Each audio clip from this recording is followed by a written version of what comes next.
Let's do this, Slim.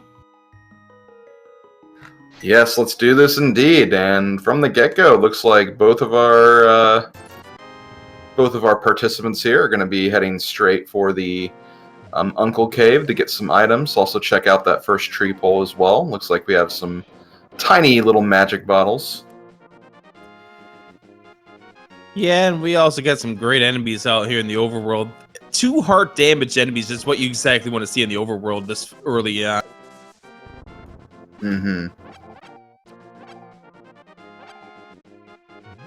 Now, don't forget, it is going to be about a 40 to 45 second delay between what you see here and what you will see occur, or rather what the runners deal with and what you see here on the screen. So plan your attacks accordingly.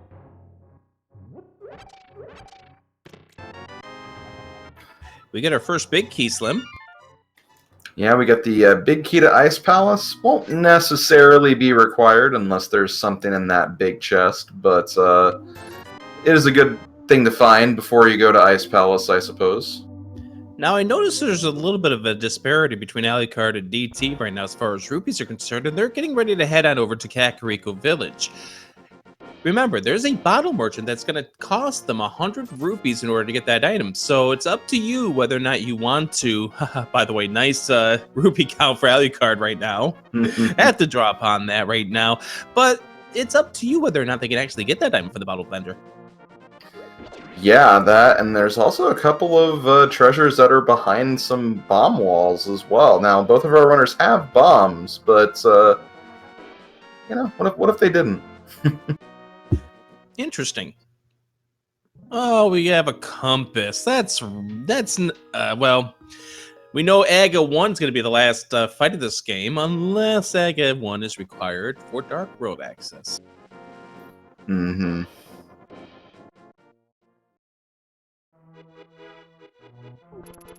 Alucard still with the nice rupee count as we make our way through here, and I see people starting to take away their bombs. Oh boy. Alucard does 100 rupees. That's rude. Yeah, Balu does find a fresh 100 in the woods there, so at this current point he has enough for Bottle Vendor, but he might still have some checks to make before he gets there.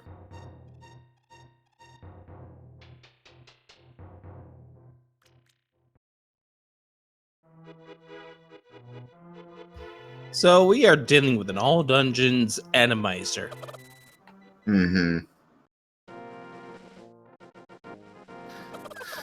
Oh, we got our first cuckoo attack.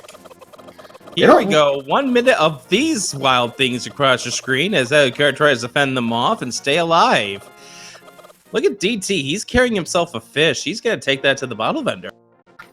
Yeah, it's a very good strategy in Animizer. If you manage to bring a fish to the bottle merchant, you'll actually get some extra little upgrades here. DT using that to assure that he has enough rupees for that bottle vendor, which I believe he got 300 from the bottle vendor too. He got bottle vendor, and he also got a full jar of magic too. Ooh, yeah, that's also really nice. By the way, we see our first of our Dark Palace keys in here in the well, while Alucard is just trying to get away from the cuckoos.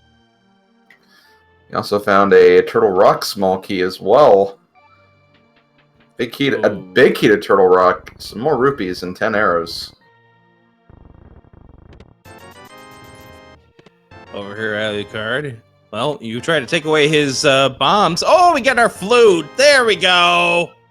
Right here at Kakariko Village. Chat, you know what to do.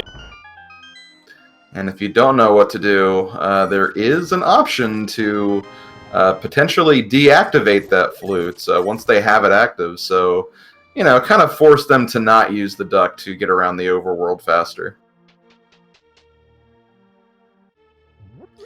Don't forget, Alucard still needs to bomb that chest that has one of our Turtle Rock keys. And he's heading in that direction right now, unless the cuckoos get to him.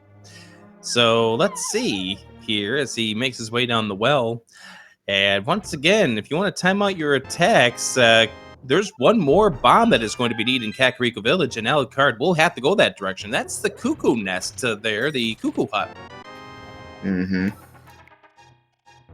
Just one item in there, but there could be something important in there too. And there goes that bomb. Well, there went, but it also got added. There's a war between our runners right now. Ooh, and that war could be very relevant here.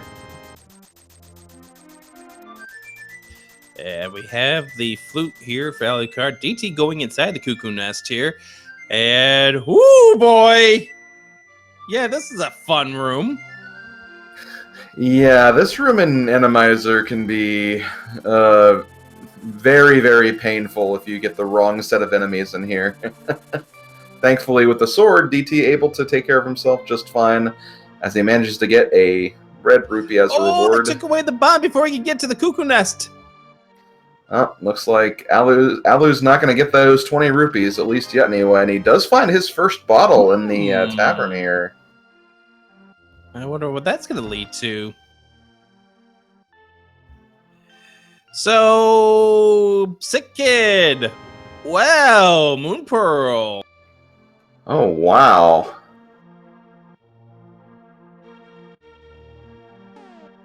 Well, Alucard trying to get in here with one bomb. Is he going to get it in time? Oh, he does. Gets it down. But will he survive, though?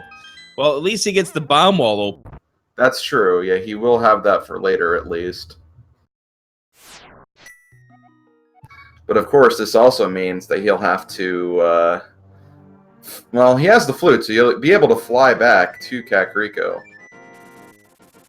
But it will lose him a little bit of time in the long run as DT goes to check the race game. Looks like it's just a map.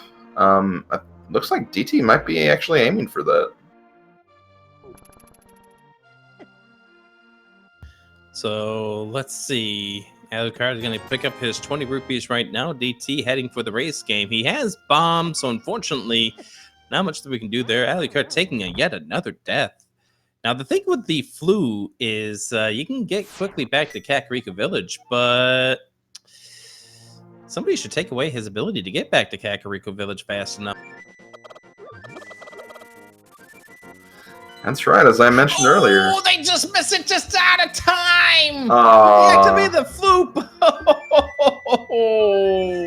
Well, I mean, Alucard will still have to waste a little bit of time reactivating it here, so, it still does something, but unfortunately you won't have to walk all the way back for him. Seconds late on that here, as Alucard reactivates the flute. DT heading on over towards Agina. Let's see what Agina has.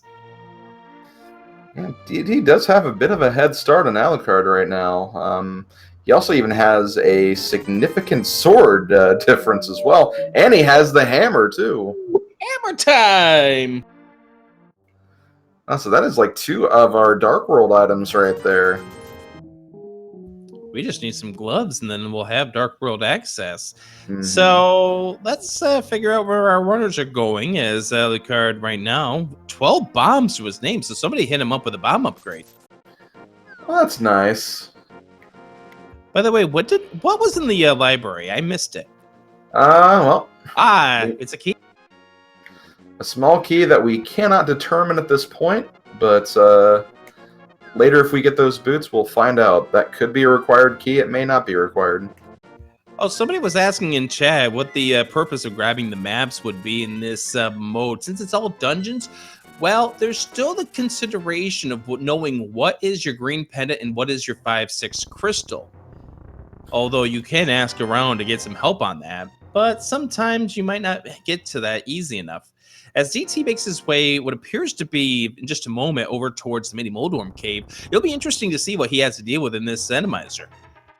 Yeah, that's right. They won't be necessarily mini Moldorms. They could be, but we could also get some levers, some mini Helmasaur enemies. A lot of different things can appear in this cave. Let's see what we got. Looks like Alucard get hit with another deactivate the flu, and oh, this is easy. This is Easy City. What's going on here? Yeah, this is unfortunately a layout that's a lot easier than even the mini Moldorms, so DT getting through there with ease. Manages to pick up a lot of rupees in this cave, gets a big key to Skull Woods, another piece of heart, and even more money. As you and I both know from our experiences with Key Sanity, both commentary as well as runners who've played it before, Skull Woods is one of those big keys that you don't really care to find. Yeah, not really. I mean, I guess if I have to get that key, I'd rather get it early before I go, just to, not have one extra check laying around. But yeah, it's definitely not the most important big key, unless there is something in that big chest. All right, we're going to head into the Ice Rod Cave. And we still have not really poked our head to any of the dungeons at this point. So things will get a little more interesting once we start poking our heads into some of these dungeons. But we really can't just yet. Why is that, Slim?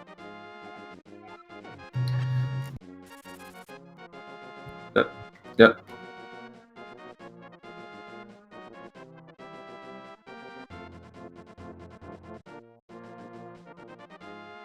Looks like in the name of DT's trying to set up fake flippers, by the way.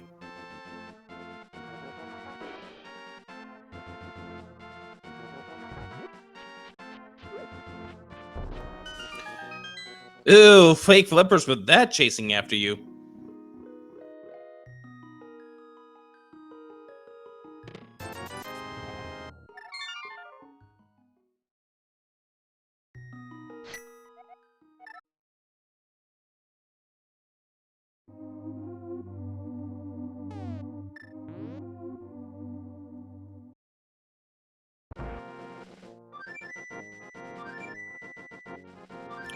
So Alucard just tooting that flute. Unfortunately, he's been deactivated, so he's going to give us multiple toots of the flute here just because.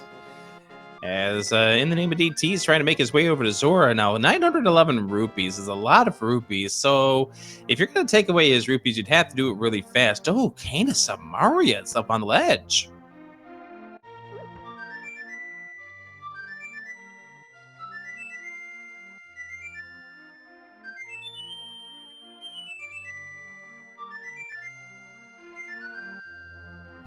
And there's another activation of the flute there for Alucard, as now in the name of DT, gets scammed with 5 rupees. Great reward there for DT, and we know he's going to have to come back for that Kana Samaria at some point in time.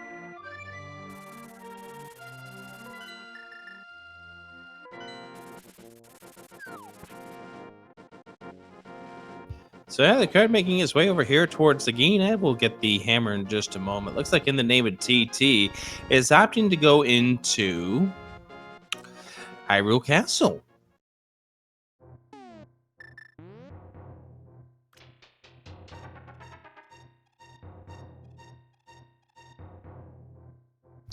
Looks like in the name of TT is opting to go the Dark Room, which is an interesting decision in Enemizer because you don't know what you're dealing with in these dark rooms.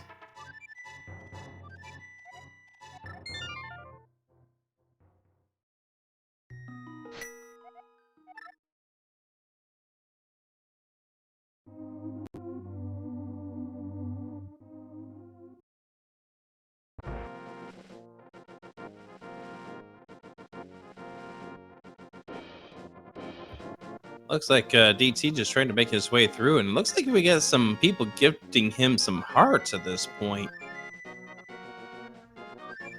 He's just trying to make his way through. Trying to get to that chest here in the Dark Cross. He does get it. It's the big key to Desert Palace.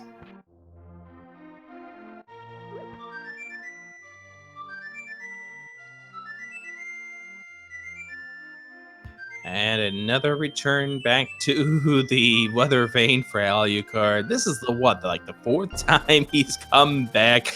And oh, we got ourselves a Kana Burner here from Sinek, and we also got Ice Physics coming into play.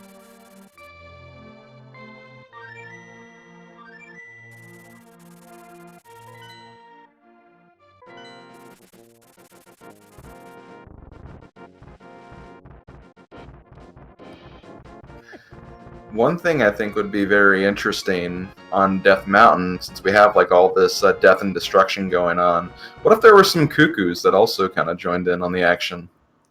Yeah, considering the fact that Alucard is close to death at this point. I mean, he's down to 1 heart, as DT did get hit with some ice physics as he's going downstairs. And what do we got here? Believers say hello. In the name of DT, he also picks up a few bombs. We see 20 rupees. Let's see what's inside Spectacle Rock.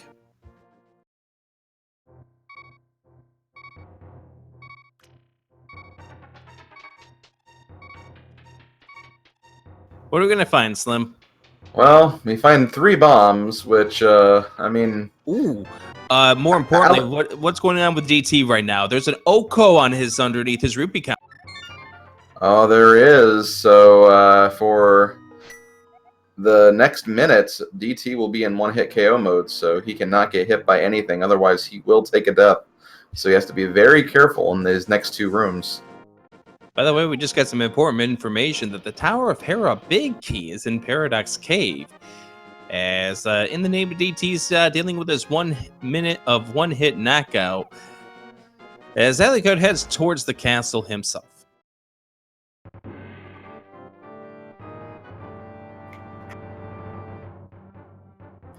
Thankfully, it seems like an Enemizer. You don't really have to worry about too much in these kind of normal escape rooms where you're trying to rescue Zelda. It's the dark maze you got to worry about. That's where all the big things are. There's DT trying to do a death warp with 1-hit knockout. That time just ran out at the perfect time. At the perfect time. I've thought I've seen it all when it comes to that death warp. Getting a heart that reveals your entire health before you take the death warp. I never thought I'd actually see a death warp not working because of that. Because 1-hit knockout just ran out at just the right time. I know. Ooh, cuckoo attack coming in here for DT, but as he heads inside, and that was fueled by the crowd. And don't forget, that's something you can do here in these crowd control races, is that you can pool your resources with everyone else in the crowd to try to get things to happen. Mm-hmm. It's almost like it's crowd control. I see what you did there. Yeah. So unfortunately, since we do need... This is key sanity. We will need to find the 2 small keys of Castle Tower. So DT really only able to check that 1 chest in here, but figured you'd take the check while he was here in the area just in case. Sometimes that small key does happen to be in its vanilla location, so... Doesn't hurt to check if you're in the area.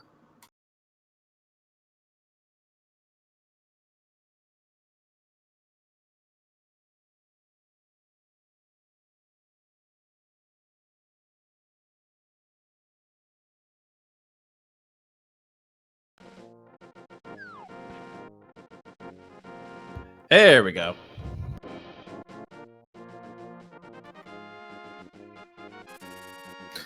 Okay, it does look like both Alucard and DT are going to be heading to the eastern area next. And we're going to find out that our green is Skull Woods.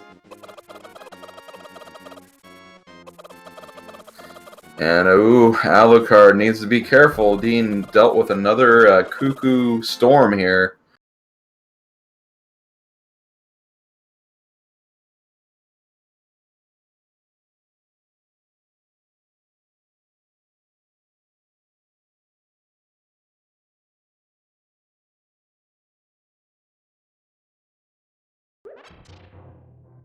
And trust me, these runners are still going in the background. Oh, Ooh. there's our glove. Oh, wow, and that's why DT changed his direction immediately. Looks like they both might be thinking the same thing here, going straight to the Dark World. Yeah, we're going to head on over to a Hype Cave, although Alucard is going to change things up. Oh, DT's going somewhere else, so DT's also in 1-hit knockout, takes the death on the 1-hit knockout. Poor Ooh, we also have inverted controls here for Alucard. Oh, he's trying to get inside near the back three of escape. Oh, there we go. And that was kind of risky because, well, first of all, it's risky because, yeah, you enter there and there's a lot of enemies inside the castle. getting sniped by Vimos, too. Wow, that's Randomizer right there. Yeah.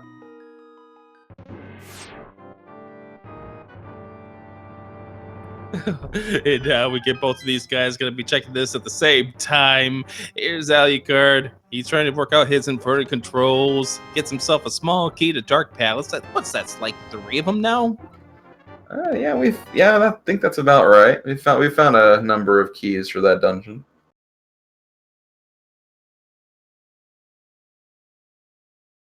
Confirmation from Flappy in the background here. Yet that is 3 keys.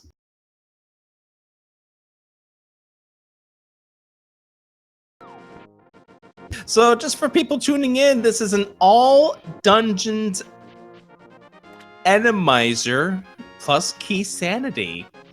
All for extra maximum fun and enjoyment for all of you to sit here and enjoy Adirondack Rick Slim Kirby with you. This is a lot of fun already. We're 20 minutes into this and we're already having a whole lot of fun and laughs here, Slim. Yes, we've had amazing BMO snipes, lots of cuckoo storms as we're currently seeing on DT's side. And Alucard suffers a death here. Oh, DT gets killed by the cuckoos! The crowd did their job! Yeah, apparently nobody wants to see what's inside this hype cave over here. This is like now the 5th time one of these runners is going to try to get to the hype cave. Well, it doesn't help the fact that you got these red guards, and these red guards, when they touch you, do 1 heart damage. And Alucard is going to be the next one in. There's 1. There's 2. He's trying to chase him up. Look at him go.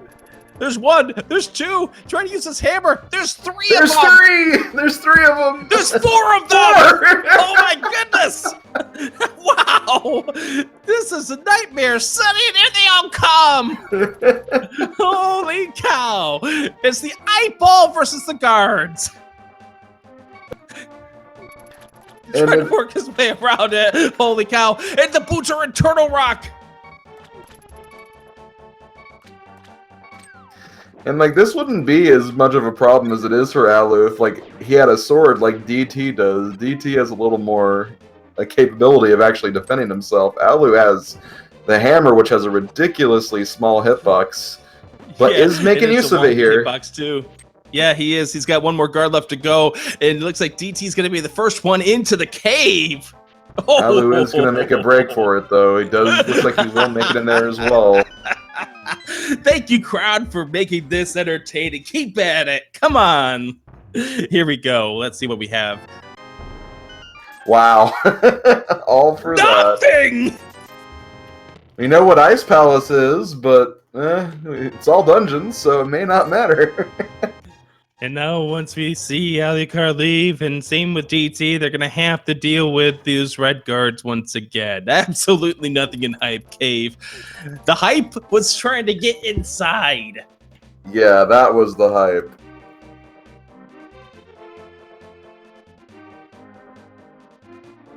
So, at this point, DT is heading towards the Palace of Darkness, 507 rupees. So he's got a little too much if you want to try to take some rupees away from him to make Kiki a little harder to deal with, but we know Crowd's got that potential. It looks like Alucard's going to be taking his chances, checking the pyramid first. Do get some more dungeon information. Looks like we have a pendant at Thieves Town, and we also have a crystal at Ice Palace. Yeah, because this is all dungeons, we're going to have to do them all, but I wonder what that 3rd pendant's going to be for the pedestal. Mm-hmm. Ooh, we get a mimic right there. That's nasty. And looks like DT does make it inside Palace of Darkness. 3 keys in hand. He will be able to check a good amount of items in here, so won't be able to check everything, but there are definitely some things he can take a look at. Could find some items in here. Well, he finds the map to Swamp Palace. And don't forget, somewhere at some point in time, we're going to have to figure out where this map, the small key to the Swamp Palace is. Yep. That's one of the kind of rare cases where the small key is actually more important than the big key to that specific dungeon. DT taking the Death Warp at this point in time. Alucard seeing what the Catfish has. Let's see what the Catfish has in store for Alucard, and it turns out to be a piece of heart. There are still some heart containers and pieces of heart in the pool. However, they are maxed out at, I believe, 9 hearts is the most they can get at this point. I want to say, I'm not 100% certain of that, but regardless, they can't get the full 20 on their own. Some cash needs fire in the Tower of Hera. Well, that sucks. Yeah, so now DT will not be taking any coffee breaks unless he just really wants that cash for some reason. So you're probably noticing DT's going to the back here with no bow. Because of Enemizer, these enemies back here will not actually be the mimics, so this room is not blocked by the bow and Enemizer. I'd like to see what that room was, but something happened. Oh, Iceman delivering Alucard with a sword. Alucard's probably thinking, wish I had that for the Red Guard fiasco from earlier. Oh my goodness, yes. Oh, they tried to take away a bomb from In the Name of DT before he was able to get into this bomb spot right here. Looks like In the Name of DT is going to see whether or not he can beat this dungeon, which, you know, this is, again, Enemizer. That's right, I almost forgot. Pot Shuffle is also added to these particular settings.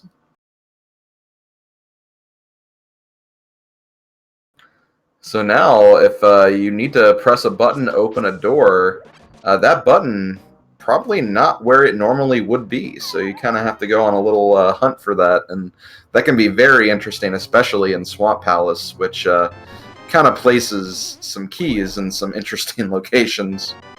Oh, the crowd has now given Alucard a better sword. Okay, so they both have Master Sword now. 10 arrows, one of the items. Oh, there's 20 rupees. So that is one of your upgrades that we don't see because this is a crowd control race. By the way, just a reminder, in case you are just tuning in, if you want 50 free coins that you want to exchange, you haven't taken advantage of it yet here on this stream, do exclamation point free and figure out and find out how you can.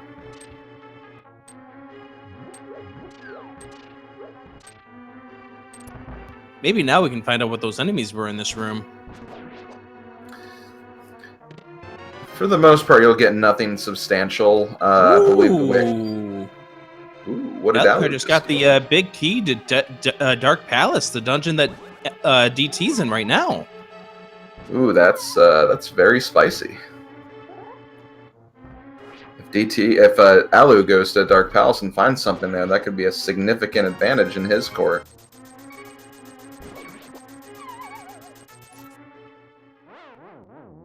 So Alucard now, because of the crowd as well as the gift from one of the chat here, now has Bacon Sword.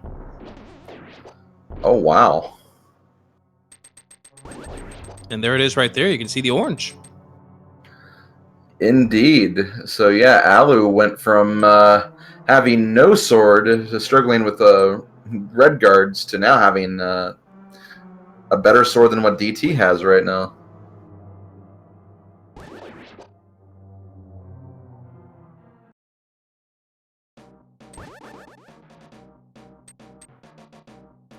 Ooh, okay. Here's where Enemizer can be quite annoying in especially Palace of Darkness. Yeah, this here. Yeah. Have fun doing the hammer yump if you can. DT's not even thinking about it at this point.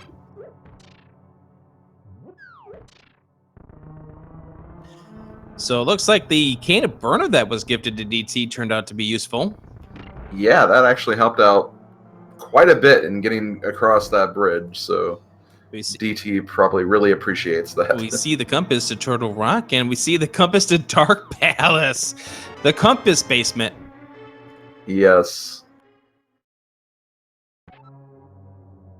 Oh, the mushroom also is in Skull Woods here for Alucard.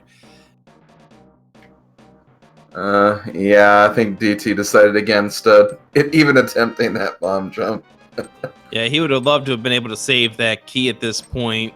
And this is quite dangerous here because you do not know what the enemies in these rooms are going to be. They could be simple enemies. They could be enemies that are hard to find. I mean, it could be very well be like the ropes you see in the basement of the Hyrule Castle area. According to that menu, DT does have the Quake Medallion, which he could technically use to at least maybe kind of immobilize the enemies for a bit and at least find out where they are, but ends up taking a death instead, unfortunately, for him. Yeah, it looks like before he was able to get to that bottom chest of the maze, he did take the death, and he's still sitting on a weighted cuckoo attack when he gets back to the light road by the looks of things. Mm-hmm.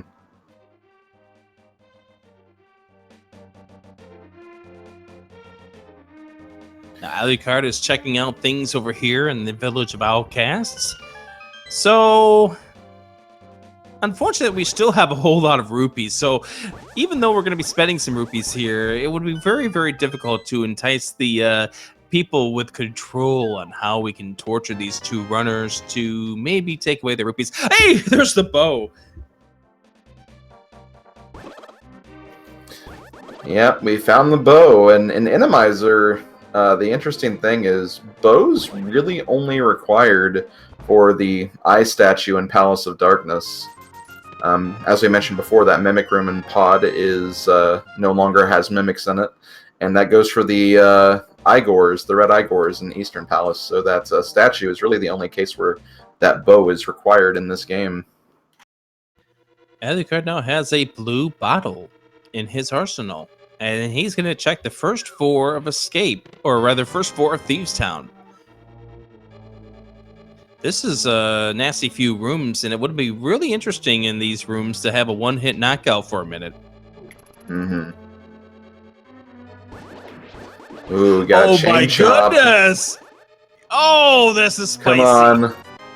Come on, Chompy, got him.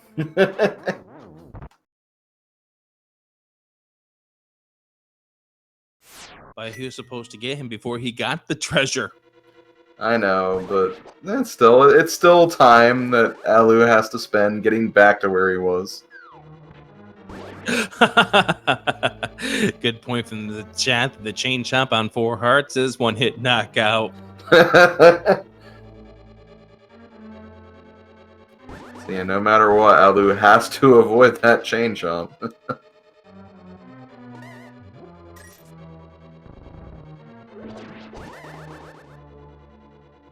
So it looks like DT's about ready to get back into the light world. Alu finding another Palace of Darkness small key. That's what, like 4 of them right now? As we find the compass to Skull Woods, and DT misses the duck.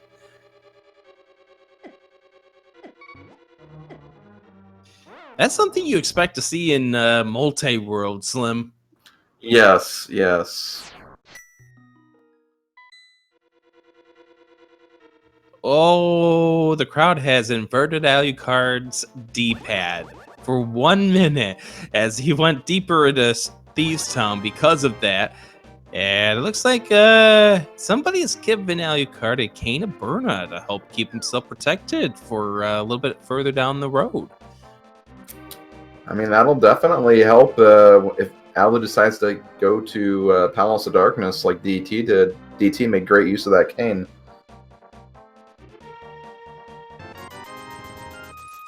And there's a heart container for Alucard, and With inverted D-pad, he's having a little issue starting the digging game.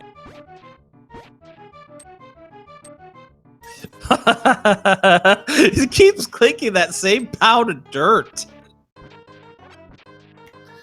Yeah, as I mentioned before, like both these guys have been playing Link to the Past randomizer for a long time, so when you play it for as long as these guys have, muscle memory really takes over. Will he get the item before? He does, just in time!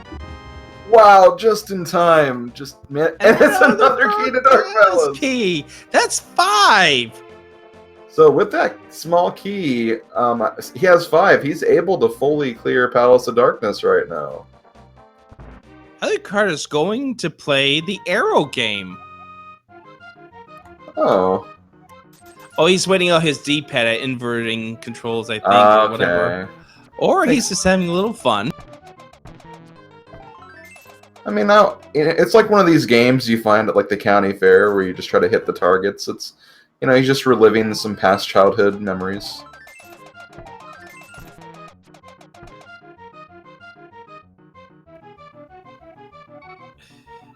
So DT searching off Skull Woods at this point. Alucard playing with arrows. Oh, he tried to get the same target 5 times. I hear there's a bonus if you do that. Yes, I believe there is. Swing and a miss, strike 1. Swing and a miss, strike 2. I love how happy the host gets whenever you hit a target. This is the most excitement he's had in years. It is very difficult to get to that spot in the village because it's blocked by a rock on one side, so...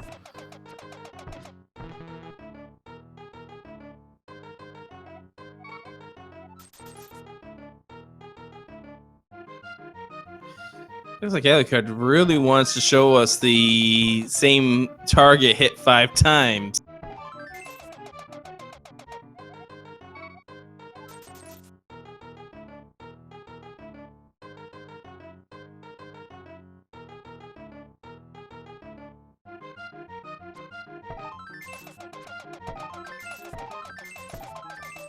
Oh! Almost got it, and looks like DT takes a death on his end. Let's do this. 1, 2. Ah.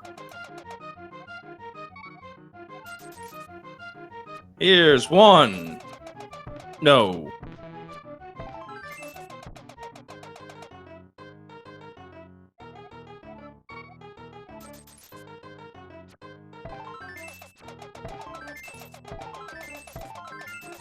He gets it! He got it! 99 rupees! So there we Bonus!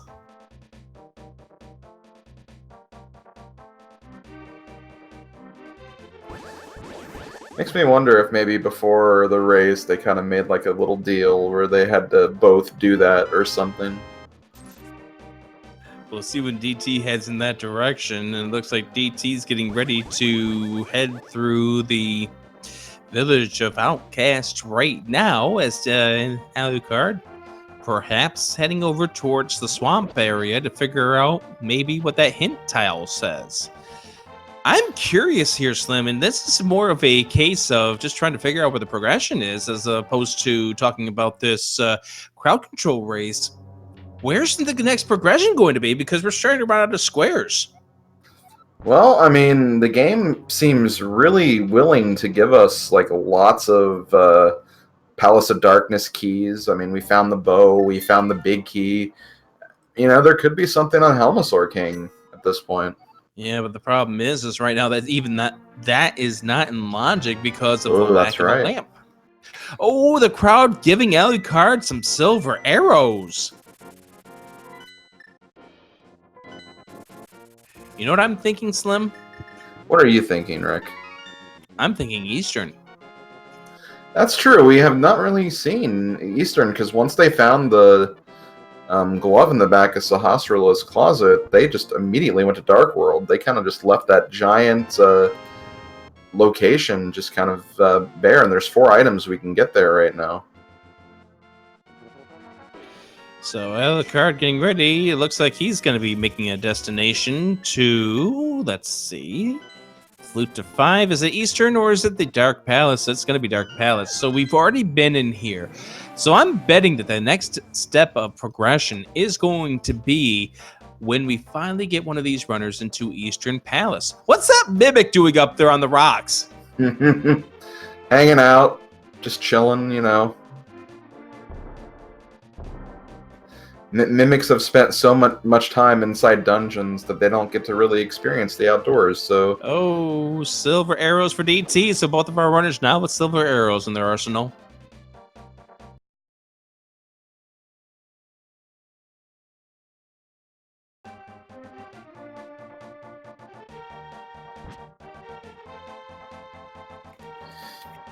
And it seems like Village of Outcast has a lot of BMOS in the area, too.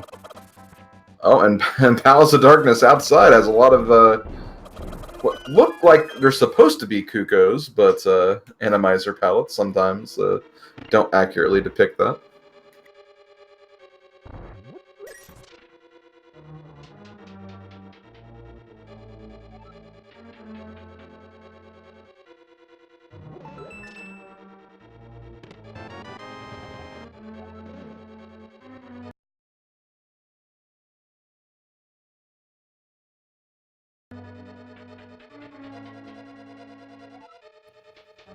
And so DT doing the digging game.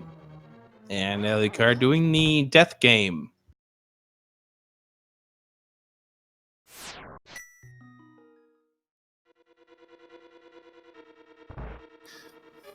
Yeah, as mentioned before, Alucard does have enough keys to check all of the items in here. Doesn't have all of them, but as you can see, Alucard's able to go to the back of Pod and skip that first key door. So at this point, Alu could essentially full clear this dungeon. Do we really want to see that, though?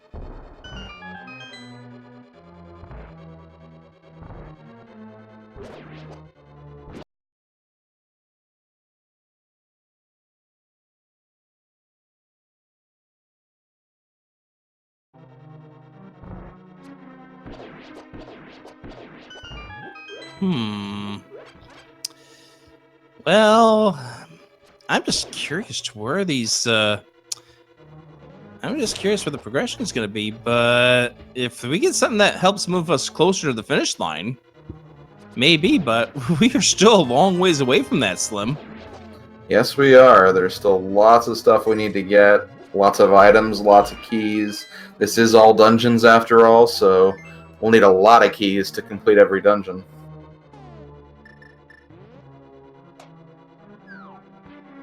By the way, in case you are trying to time out your attacks, from what it is on our screen versus what it is on the runner's feed, we're talking 45 seconds difference. We're trying to figure out what's going on with the lagging issue here as regards to why it keeps stuttering every now and then. Mm-hmm.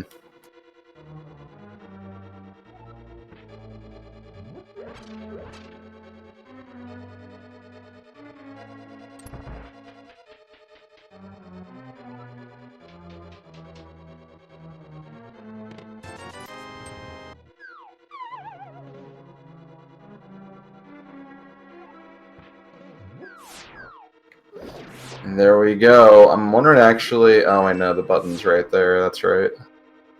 Once again, pot shuffle really messes with your head a lot, especially if you're used to kind of just playing seeds normally without it.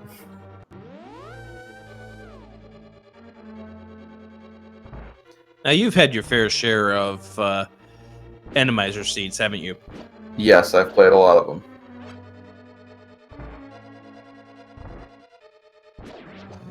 Oh, wow. DT brought the old man out.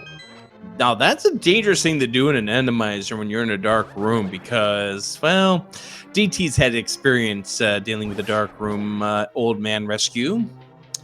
Needless to say, it actually cost him in a tournament match.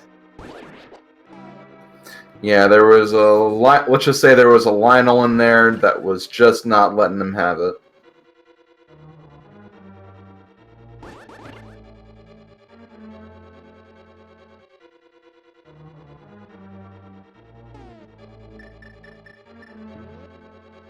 Well, let's see what Alucard tries to do here in this Palace of Darkness. He does have the keys. He's got 4 of them in his pocket right now. He can check a few things that we did not see from in the name of DT. DT did not check Harmless Hellway, correct? Yeah, I don't think he did, because, yeah, I don't think the key count would have worked out that way. Because he only had 3 when he came here. And that's something Alucard may opt to go check at this point, just because. Yeah, and Ian's going to go inside. We're going to find out what is in this room right here. Well, if he gets around the ice physics. Oh, the hook shot! Ooh! And we have some knowledge about Paradox Cave, don't we? Yeah, it's where the Tower of Hera big key is going to be. But that hook shot is huge because that gets Alucard to the other side, and that's where he can go, is that Paradox Cave. As Alucard tries to make his way through here, try to survive himself to the bottom. And not only will he get the big key to Tower of Hera, but also just the... He'll also get grabbed. Yeah, I think he got grabbed there.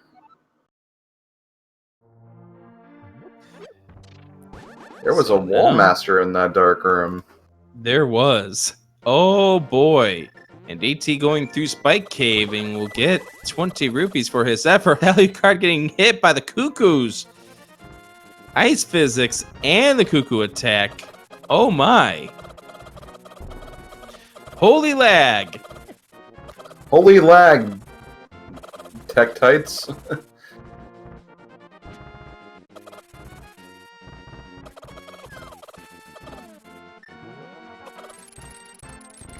It's kind of interesting because those flying tech dice kind of look like bats for like a frame, and then they turn back into what they normally look like. What does these ones look like? I don't know. I have no idea what that sprite's supposed to be. Looks like DT's heading back to the Palace of Darkness, though. It looks like and I imagine he's gotten all those keys that Alu's been scrounging up on his end, so would be able to more than likely get that hook shot and also check that big chest, which is still a mystery to us.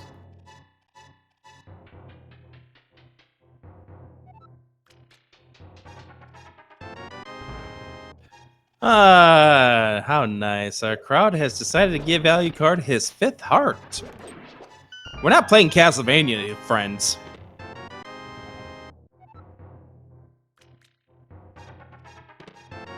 Well, we just found the small key and the big key to the Tower of Hera. And the big key to Eastern as well.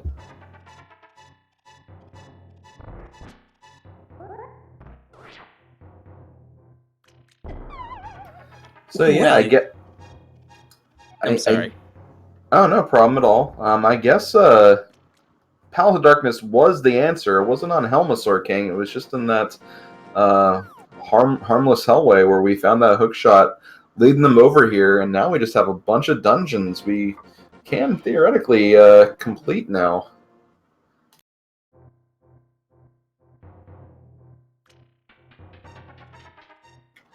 We also find that ice rod too, which there could be a lot more Trinexes and with the Enemizer settings on, so that could be very important. But we still need a fire rod too, though. By the way, I'm just going to point this out because it is on Alucard's tracker. I'm looking at his stream. Actually, hold on just a second. I want to see his start menu again before I say it. But on his tracker, on his stream, he's got the Titan's Mitt marked off. Ooh. So he may have found that in Paradox too. That's right. We didn't quite see what he had on the first floor, so that could be a thing.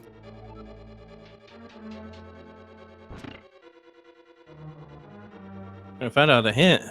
Piece of heart was held by somebody friendly. There's some bombs.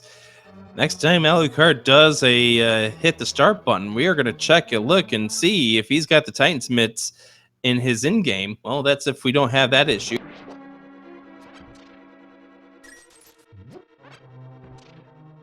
Oh, he gets hit with an insta-kill.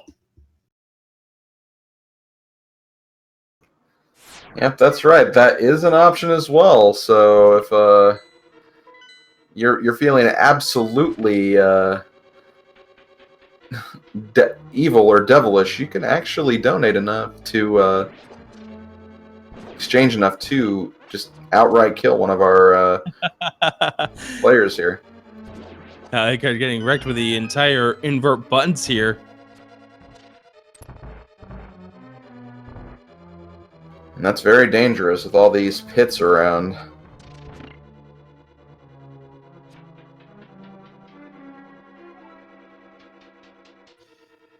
So GT is actually looking like he's making the play to go downstairs and check the Helmsar King. I don't think he went to Harmless Hellway. Misery Mire, big key, and some cash required. Oh! The Pyramid Ferry is going to be required. Yes, it will. And from that, we can tell that Misery Mire will not be one of our 5-6 crystals. Ooh, who do we got coming Which up I think we here? already know This is anyway. gonna be our first boss coming up. Who do we got? Who do you think we're gonna get there, Slim? I'm gonna say Cold Stare, just because it's a boss that Alu cannot fight right now. Well, I know who he's gonna be facing at this point because I got his stream pulled up. Yeah, it's gonna be some fun if you guys take away certain things of his. How are we gonna do it? Let's have some fun. What do we got? Ooh. Vitreous! Ooh, Oh, Vitreous. he does have the Titan Smith, by the way. Yes, he does. So yeah, with Vitreous, the silver arrows are going to be very helpful. But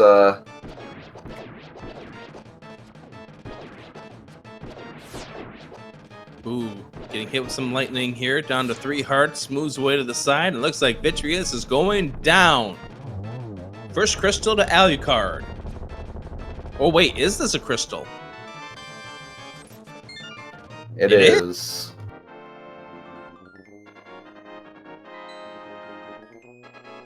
The invert D-pad comes into play now.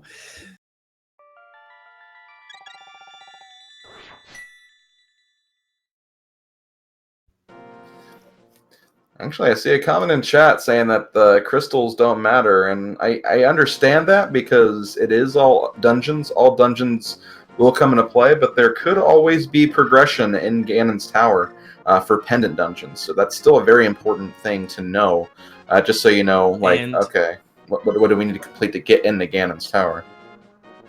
And we also know now that we need the big red bomb to get the Misery Mire big key. So that's going to come into play too, figuring out what is the 5-6. Yeah, exactly. Okay, so we're getting told by Flaffykins that Turtle Rock and Desert Palace are the 5-6 combo.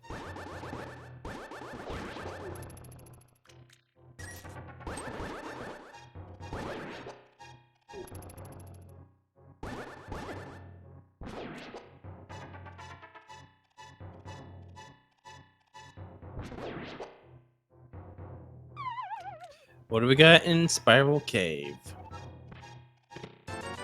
Just a red rupee, and meanwhile, I believe in just a moment, assuming DT can make it through here, does not make it. He was almost to Helmsar King, or what would be a Helmsar King, since it could be another boss, obviously. So somebody asking in chat, what is the latency between these streams? We are currently operating with about a 45-second latency. So if you want to plan out your attacks, do that in mind. Like, I know Alucard's getting ready perhaps to do Hookshot Cave. Ice Physics could make that a little interesting. Yes, just imagine Ice Physics with a bunch of different enemies inside as well. Oh boy, that's right. Indeed. It looks like DT's heading to Eastern Palace after getting killed a couple of times inside Desert. Oh, the mirror! Oh my goodness. So we now know that pretty much DT needs to get that hookshot out of Harmless Hellway. Yes, there's a lot of stuff being blocked behind that hookshot, so DT is going to be significantly behind the longer he goes without that. Especially when you consider that the hookshot's also blocking the big key, which DT would need to clear out this dungeon he's currently in, Eastern Palace. So we find ourselves the compass to Thieves Town. What would help DT out right now is if we find out where the lamp is going to be. If that is the case where DT finds the lamp. Obviously, if Alucard finds the lamp over here, well, that's bad news.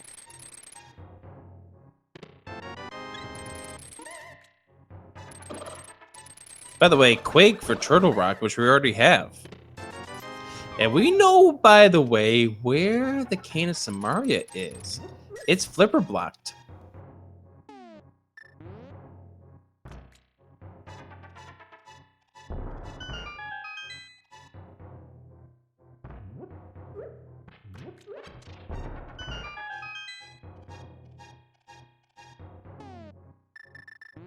Now, I didn't see what was on the island the first time around, but Alucard must have seen something. He wants it.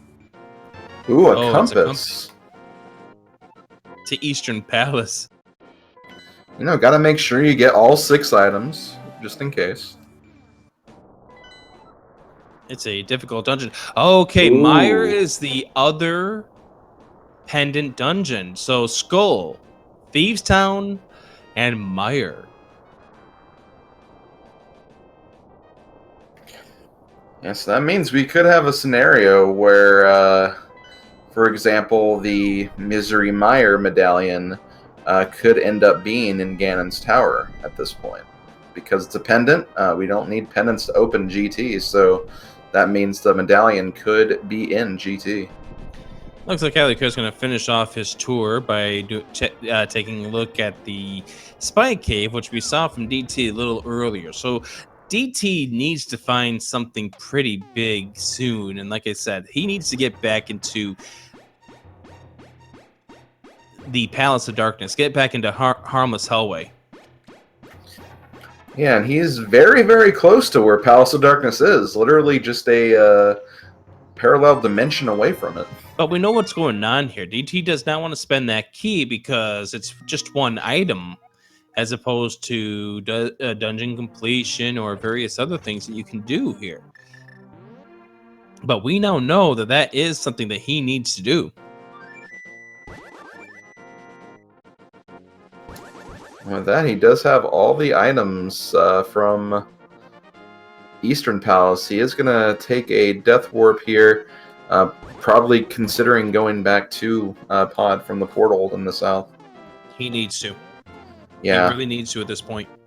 Let's see if he does it. Oh, he's got the flute up. He's going to go away. Well, he doesn't have the portal there at this point. That's right, he doesn't have the mirror, so he has to go back to 5. Right, of course.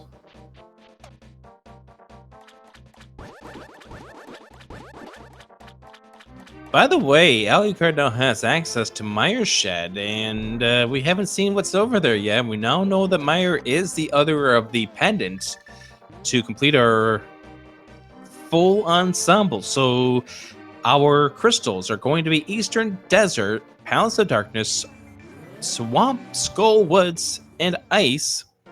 Not Skull Woods, I'm sorry. Ice and Turtle Rock. Of course, we will have to still complete all these dungeons anyway, but the crystals are what we need to get into Ganon's tower, and like we said before, there could be progression inside Ganon's tower for those pendants. So, I mean, we still need to complete Aga Tower at some point, and we need 2 small keys to get through there. So, definitely lots of things to consider here with just knowing the specific dungeon items. I know what's going on right now. Alucard lost his flute, so he's got to go back here and activate it. So he might as well check the other stuff he's got going on over here. Let's let the Cuckoos play nice with him. Yeah, they do not want Alucard to take back the frog at all. Can he make it? Well, looks like they kind of... No, they're still there. They're still there.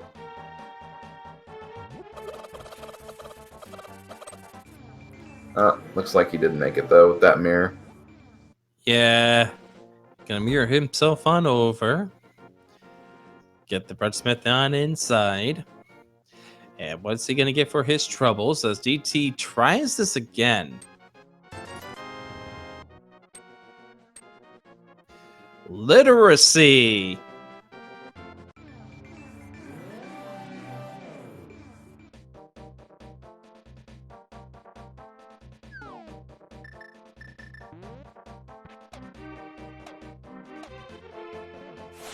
Looks like DT trying to load up some health here before he goes and does something else. Unfortunately, down to 3 hearts. Come on, somebody please put it into DT's ear right now. He needs to do Harmless Hellway. He needs to do Harmless Hellway. Come on, Jack. Give him the vibes. Harmless Hellway. Harmless Hellway. Slim? Harmless Hellway. Thank you. It looks like he is going back to the north, so that is good. He's on the right track. He's got his cane of burner out. If he takes a turn to the right as opposed to the left, he's going to get this. Ooh, that was kind of risky, but does manage to throw that bomb before he gets hit. He's going. He's going!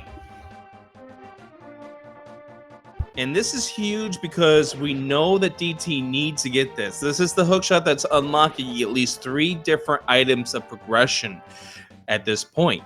There it is. Thank goodness. Because ultimately we want to have a nice closed race. Now we know we have the tools in you to make it happen, but we want to have a close race. And by the way, Alucard heading in here, he's going to want to flute away with that chest at some point in time. Did he reactivate his flute? I don't think he did. Okay, so he's just waiting to reactivate it with the chest in hand then, or chest in tow.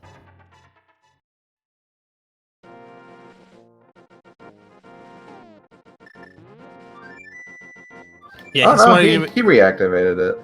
Or no, he didn't realize it. He didn't know. Oh.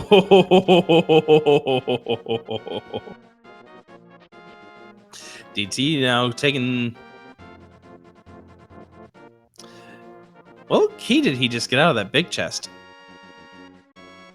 Oh, Thief's Town big key was on the graveyard ledge, by the way. Yes, it was. We were so occupied trying to get DT to get the hookshot he needs that I let it lapse.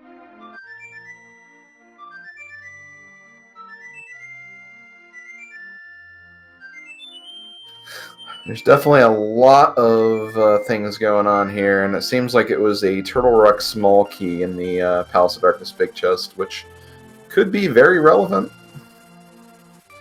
Yeah, we're going to find out if we can get through the next screen here, because we didn't see it from Alucard. We know that the Titansmith is going to be in one of the 2 basement chests. As we start to catch up here, and Alucard is going to go ahead and turn in this purple chest.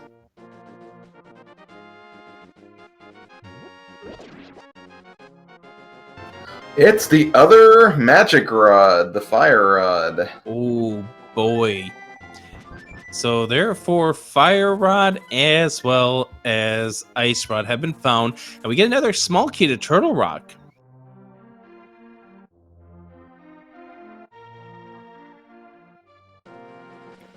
So yeah. So now it looks like Alucard's going to be heading over towards Skull Woods at this point. You might as well, considering the fact that you just got the fire rod and you can complete this dungeon, and you're going to have to in all dungeons. And he's taking out his aggressions on that poor Kuko. We know what we need to do to Alucard. Give him a nice how do you do when he walks out of this Skull Woods. You have the power to do that. Just be sure to click that wrench. Yeah, that is a together your funds. And that is a good point mentioned in chat. We can actually kill any boss, at least on Alu's side right now. So, you know, keep that in mind if we kind of get close to a boss room. If they have a full magic meter, you know. We don't want them to have an easy cold stare or try next fight.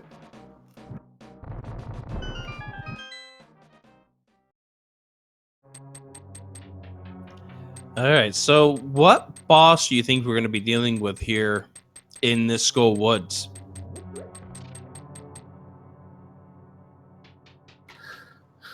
Well, one of the more annoying bosses I find in Skull Woods is actually Argus. Just dealing with all those little puffs on a conveyor belt and spikes as well is it's a very rough fight to get through, even with tempered swords. So that should be a good challenge for Alu, I think. A fun challenge.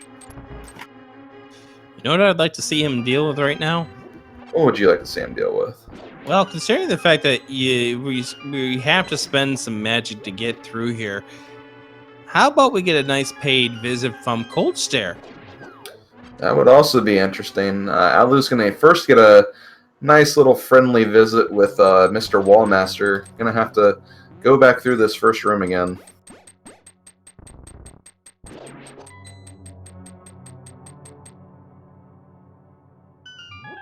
Ooh, inverted D-pad for Alucard, so he's going to have to play this a little more carefully.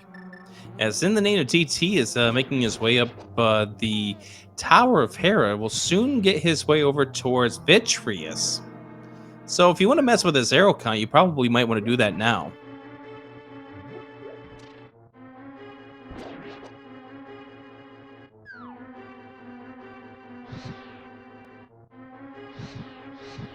Looks like Alucard just trying to play this safely here with the inverted controls. Unfortunately, he does fall off there, so... Yeah, and he ran out of time.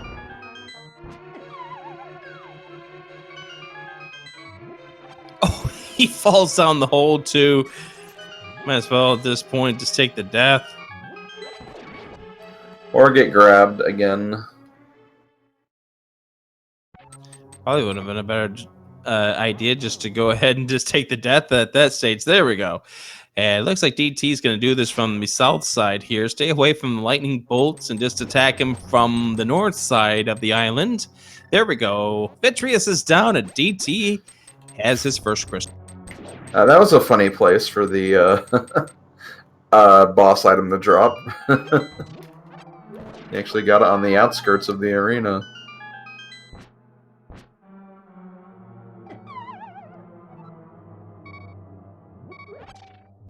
Wow, Alucard's just having a lot of issues right now.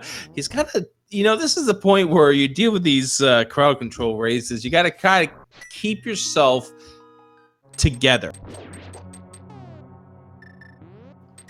Yeah, you really do, and we've played lots of games with both Alucard and DT over the past few years, and they're good sports about this stuff. I've played a lot of very, especially with DT, I've played a lot of very volatile seeds, and we usually put Enemizer on, and we know the kind of stuff that can happen, some of the ridiculous things that can happen, and at the end of the day, we all have a laugh about it. So, they're definitely good sports about all of this. There's definitely not really a case of being too mean to these guys.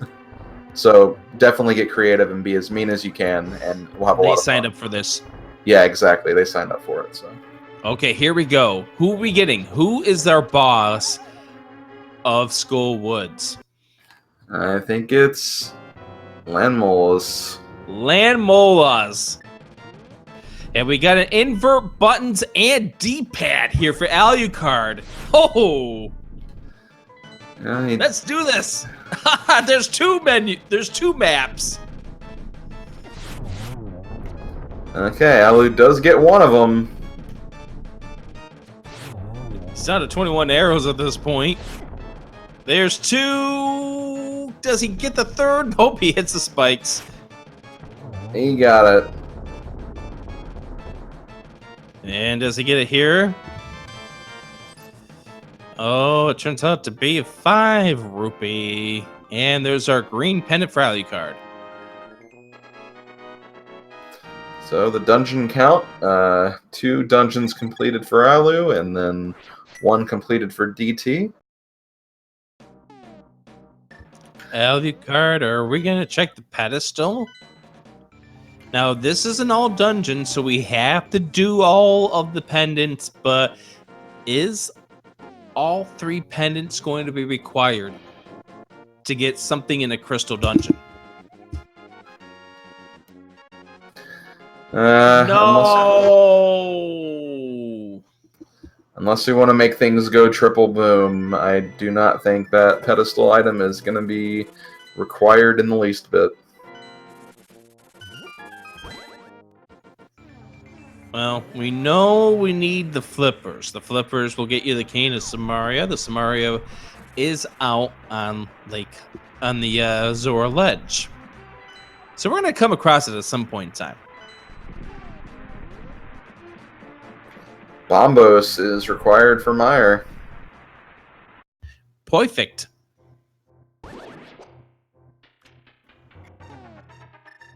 Now let's have Bombos in GT. I like the way you work, Slim.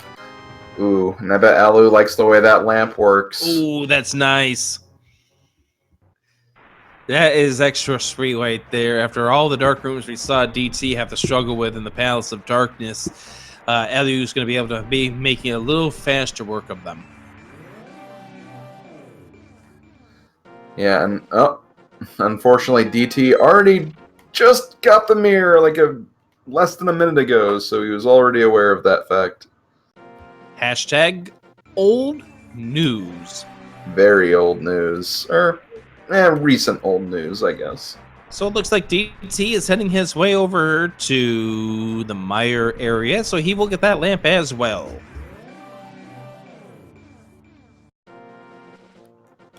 Yeah, and lamp is definitely very, very valuable to have, especially in Enemizer. As we mentioned, when you have dark rooms and enemized enemies, you just sometimes do not know what you're dealing with in those rooms, and it can be stressful, so it's definitely always good to get that lamp whenever you play. So there's the lamp for DT, and Alucard going through desert. We don't have the big key to desert at this point. Is that correct? That is correct, I believe. Some cash is in. However, we don't really need cash. Nope. I'd almost say we have too much cash, if I'm being brutally honest here. Yeah, unfortunately, we've already seen these runners do all the expenditures, so we're not going to probably see much of a reason. There's a small key to Skull Woods, and Alu is taking the goodbye from Desert Palace at this point. We do have the Desert Big Key according to our tracker. Shoutouts to Flappykins and Link40 for doing the tracking in the background for us here on this crowd control race. And if you want to find out how you can score yourself 50 free coins that you can exchange or pool together with the others to make this a fun, more enjoyable seed for our 2 runners, do !free and find out how you can score those 50 coins with the crowd control extension. Yeah, one thing I do want to propose, you did mention that we did get through a lot of the big expenditures in this seed already. There is one we haven't done yet, and we do know that there is an item behind the Pyramid Fairy. So, I mean... Oh, we could start taking away some rupees there to make it hard for them to buy the Pyramid Bomb. Interesting. Yeah, because that could be a while from now before we get to that point. By the way, Blind was our boss here in Desert. And that can of Burna from earlier definitely coming in handy as DT takes down Blind and gets his second dungeon clear.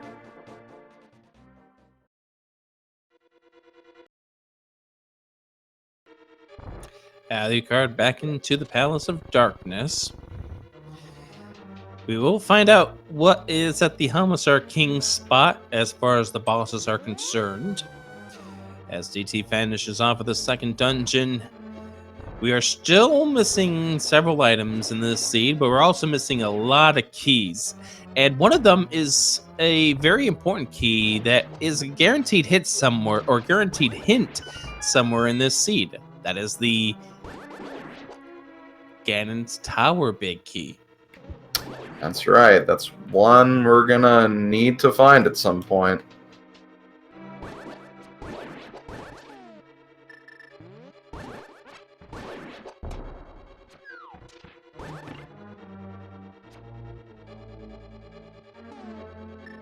We're not going to do any get your guesses in between 1 and 209 things, but that key can definitely be in a lot of places.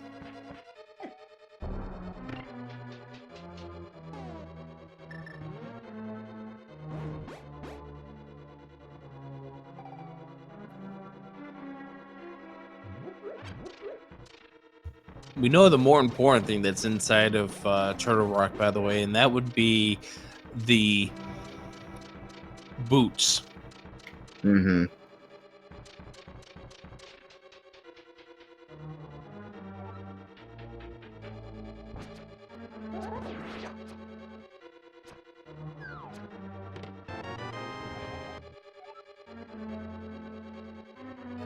So Alucard now going through the dark room is going to get his 2 compasses. Oh, there's that wall master that grabbed him earlier.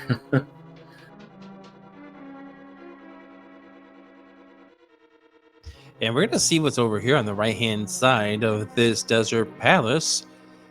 These are items that we did not see Alucard pick up, so we could find out some important information soon. Ooh, the small key to Swamp. Oh, that's a very important one because that's the one that keeps you away from getting into that dungeon, pretty much. You need to have that one. If you're talking small keys, that is probably the most important small key because it's a unique small key. Yes, definitely. And another duck swing and a miss. And now DT is going to be heading back into the Palace of Darkness. It is time for revenge. And this time you'll be able to actually see what's been kind of knocking them around in those late game or late dungeon dark rooms. We do know there's a Lionel back there because we definitely saw those fireballs earlier. But what else is back there? Pain, misery, a reason to give our runners ice physics. Great segue.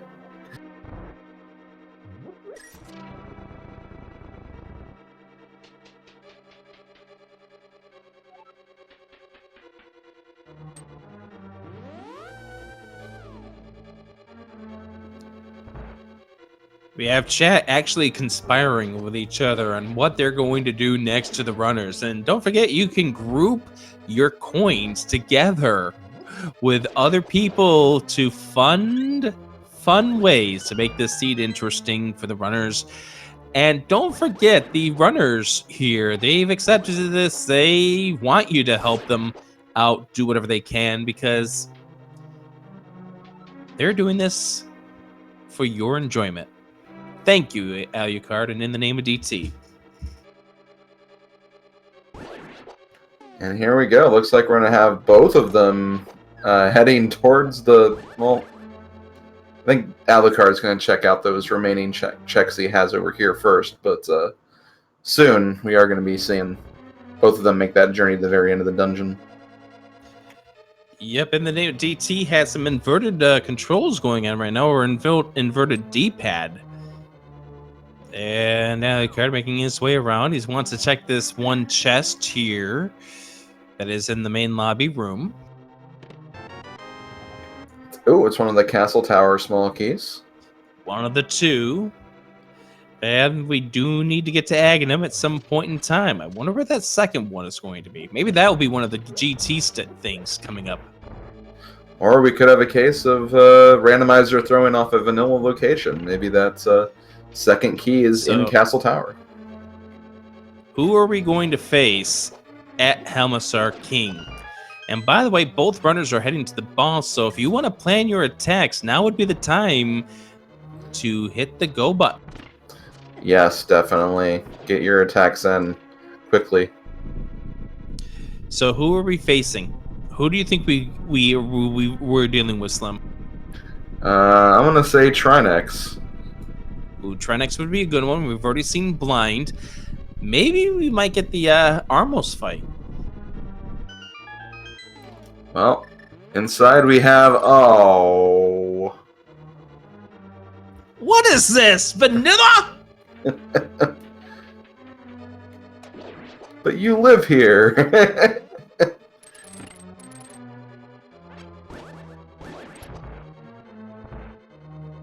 Almasar King. Dead. What does he have?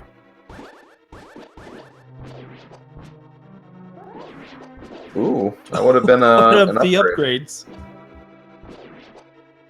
20 rupees, and DT has finished off with his third crystal dungeon. And Alucard getting ready to head to the basement. What are we going to do to him? Oh, yeah, there's the Lionel that you were mentioning. Oh, there's a Gibdo in here as well. Yeah, that would have definitely knocked some damage off. Okay, here we go. Yeah, Alucard starts his fight. Oh, inverted control. Oh my gosh, lots of things are happening. Buff armor. One hit knockout. Alucard tried to make his way over to Berna. Does another inverted control to the map. Oh, Takes the death. One hit knockout for the win.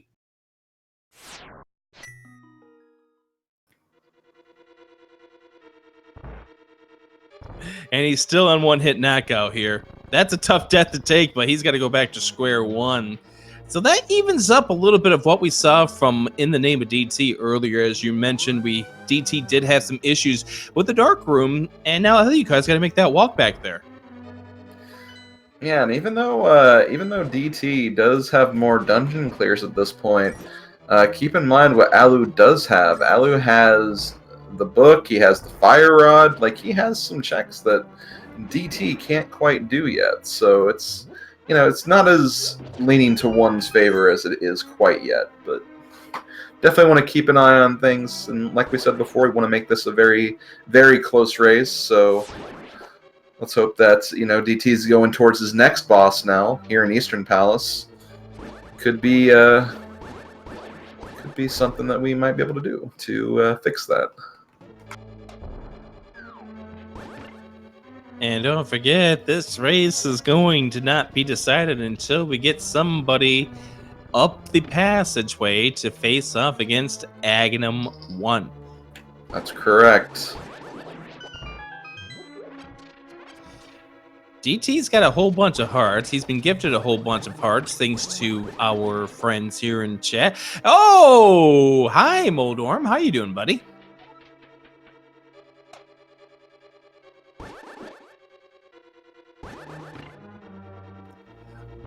Looks like, inverted controls. Inverted controls hit him mirrored. Oh no. He mirrored at Boldor because of the inverted control. Thank you, guys. Thank you.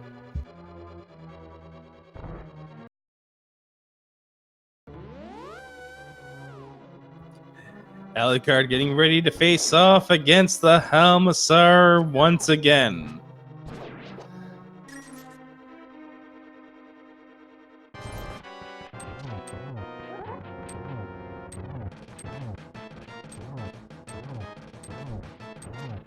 Which of these features have you enjoyed the most, Slim? The Kuko attacks are always great. It's fun just seeing like those very random weird sprites attacking our runners. What we just saw was also very good. Just the inverted controls with the mirror was just a really excellent way to just kind of bring some mischief over to DT's side, as Alucard does finish up Almasor King and will get his third dungeon clear now. By the way, somebody did give Alucard a bee in a bottle, and that's going to block him from being able to fill up that bottle with some health or a fairy for right now until he empties it out somewhere. Yep, that is true.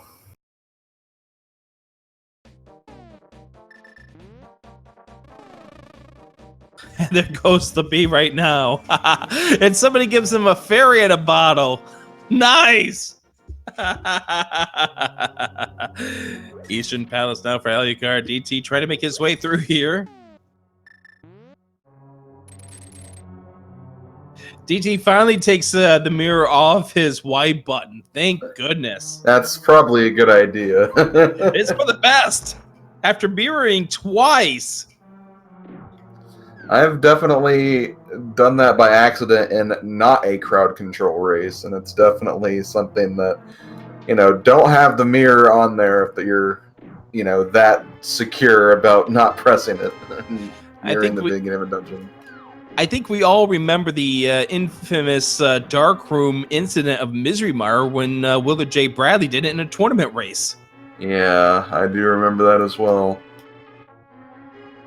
All right.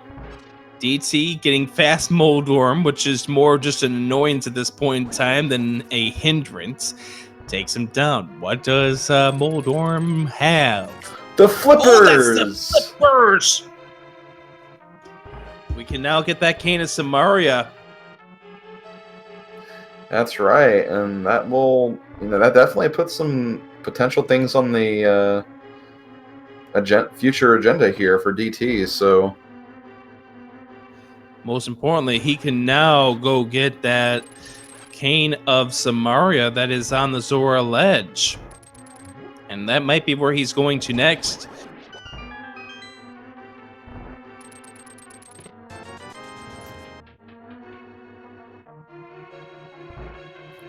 The screen right now is showing the dangers of Enemizer when you're swimming around. You can have other enemies like Igors on the water, so you have to be careful of those. I do want to point out that Alucard may be coming to an end of this Eastern Palace at some point in time, and he may decide to flute away from here. That's true.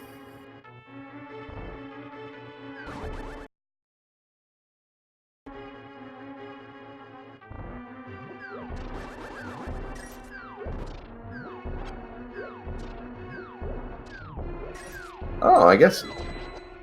Oh, yeah, that's right. Right, Samaria. Yep, Cane of Samaria. That's the only reason why we're here, because we only got 5 rupees off the Zora earlier. Right. And there's the deactivated the flute. Thank you, Sinak.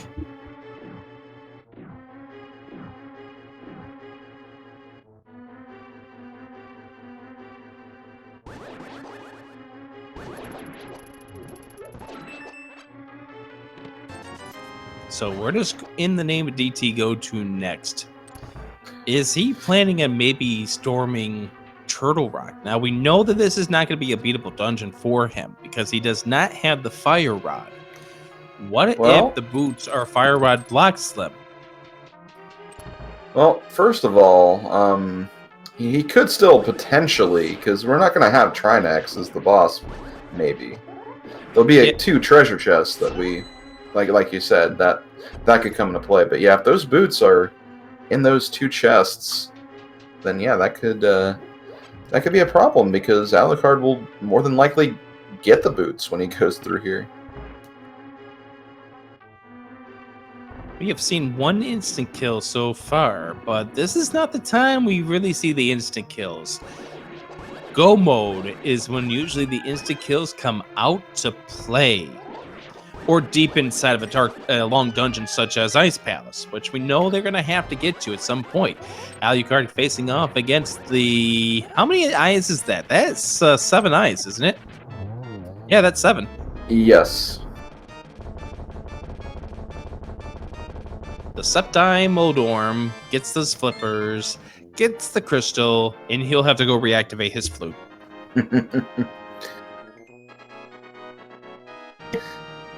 In the true spirit of crowd control, he has to reactivate his flute again.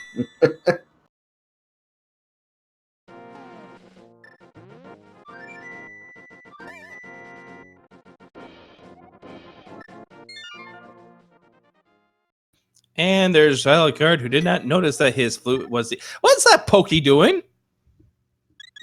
Showing off. I wish I could do that. He's like that kid in Super Mario RPG that keeps jumping on the bed. Yeah, really. Except there's no bed below that pokey.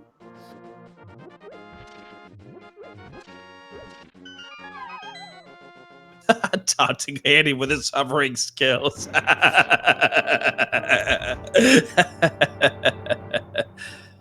Oh, Dark Cross.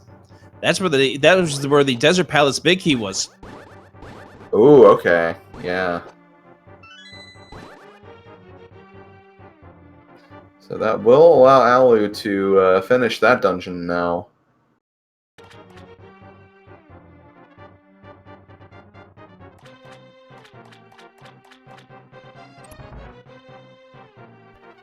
Alright, what enemy is gonna... Well, that's kind of easy. We know what enemy is gonna have the key. There it is. But he's not gonna check the island there with 2 keys in his pocket. He wants to use one to get downstairs to the laser bridge, and the other one to get to what would be Trinex if this was the normal game. But this is Randomizer. Who we got? Who are we getting, Slim? Let's see. The Turtle Rock boss arena, I think, pretty much allows any enemy to be there. So, I'm gonna say, you know what? Let's, as boring as it might sound, Trinex would be the more interesting option, I guess, here, just because, like, that's a boss DT cannot fight right now. It might make the results a little more interesting here. What about Cold Stare? Cold Stare would also be interesting as well. That's true. You know what? Yeah, let's go with Cold Stare then, just so we have a different boss and not a vanilla one.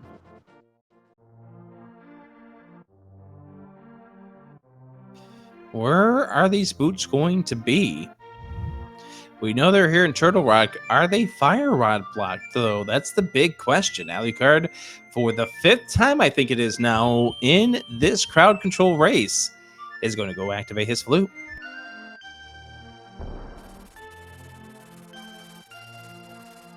There they are. What are those? Big chest. What are they? They're red. They go on your feet. They're the boots. They're not slippers? No, but that would be a cool name for, like, slippers, like Pegasus slippers. Alucard heading to Ice Palace. This might be an interesting time to queue up a instant death.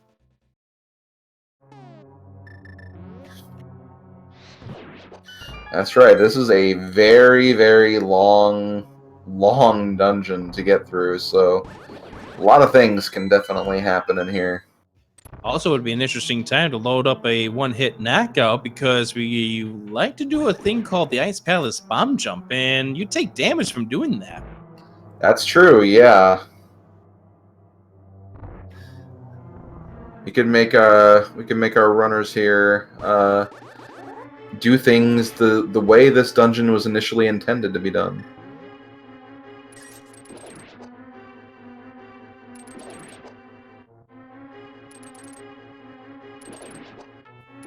DT making its way to Laser Bridge. That's a fun place to hang out.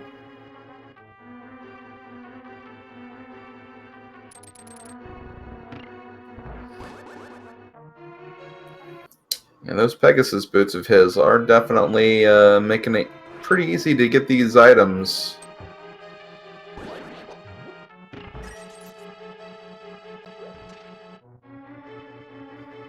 So we got ourselves a piece of heart. Looks like DT's doing safety door right now, which would be a good decision to do so.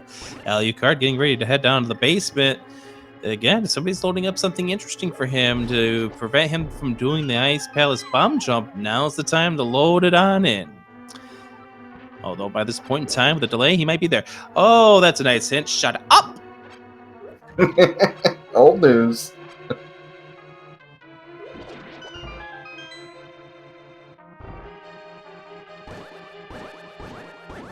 GT getting ready to find out what's that turtle rocket. There's our one-hit knockout. One hit KO added to Nice. Alucard's screen.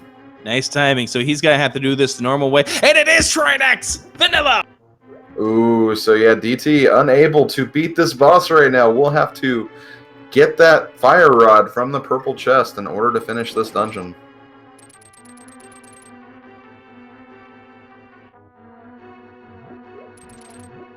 And he needs to do the breadsmith chain, and that might be his next step right here, is to do the breadsmith chain.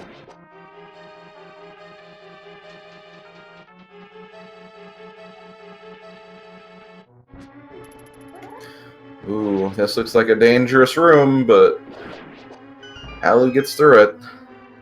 Yeah, he's taking a lot of bold risks while he's in one-hit knockout, and that time is almost about ready to expire. Ooh. Oh, wow, it expired right there, so and he takes a hit from that enemy, but thankfully it expired just in time. Yeah, the pickaxe, or whatever that thing is called. Oh, almost was grabbed! That was close! You see, he was pixels away from having to do this all over on his own power.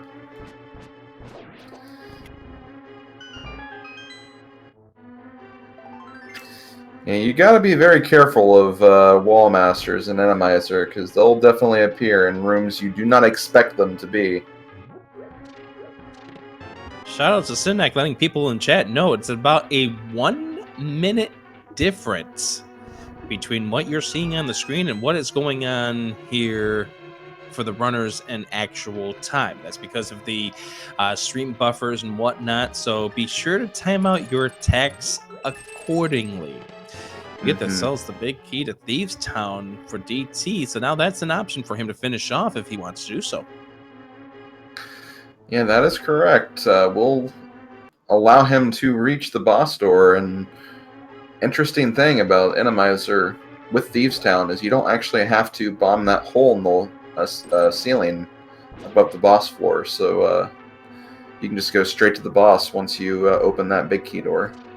Well, you may still have to go upstairs. Right. You're still lacking some keys that we need to beat this seed, as it looks like Alucard's trying to now load himself up for an Ice Palace bum jump now that his one-hit knockout time is over, and he doesn't want to have to do this dungeon the right way.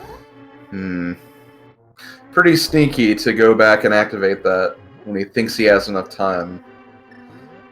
I think maybe we should do something about that. Well, don't worry. We'll give them plenty of time to think about their actions here. And DT looks like he's about ready to do the breadsmith chain, which we know is going to be required. Because that gets the book. We don't know if the book is required just yet, because there's a way into Desert Palace without that book. We don't know what's on those tablets, though. We do not. By the way, it looks like Alucard is just about ready to head into the boss room from what I'm seeing on my side of the screen here. So, oh no, he's not. He's heading somewhere else. So I'll let you know where you can figure out where he's going. Slim, we can figure out where he's going based on what he's checked already in this dungeon.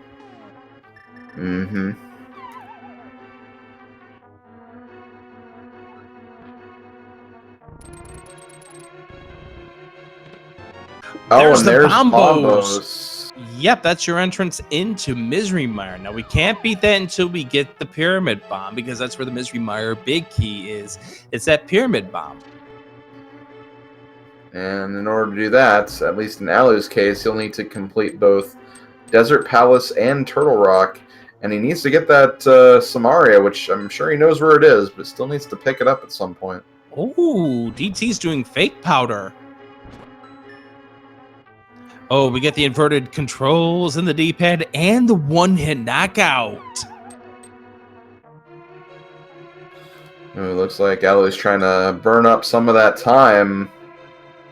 Oh, is he going to wait around in here? Boo! Boo! Boo! Very in a bottle for DT without the magic bat. Yeah, I'm not sure how I feel about that. Boo! Oh, come on. You know you can climb up those stairs.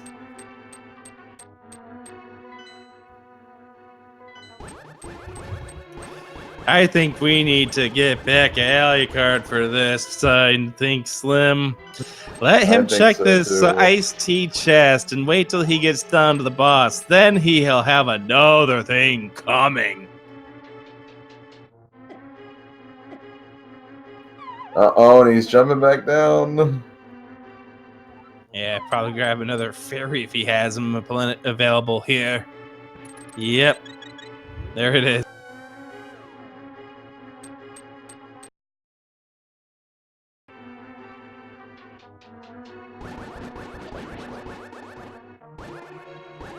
And don't forget, he does have a fairy in a bottle, so yeah. Yeah.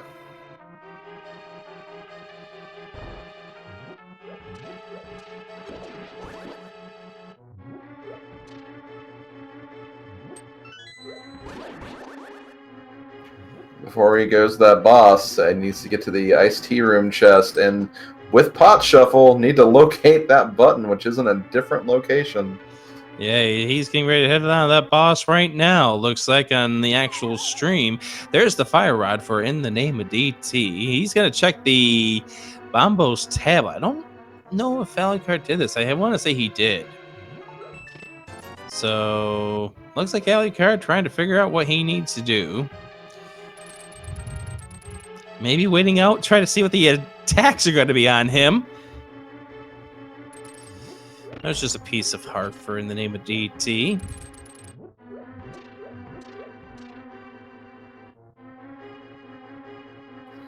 Okay, so Alu is about to get to that boss.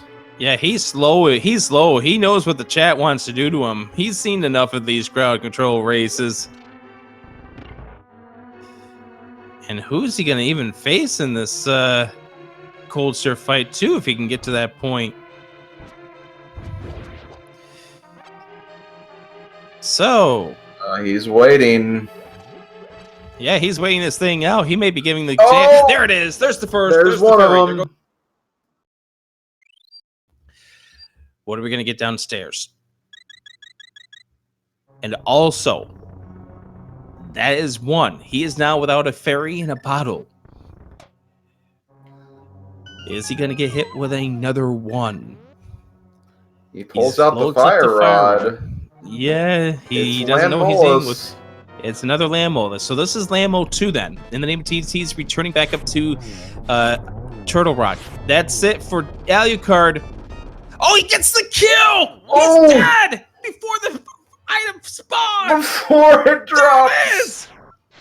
Good!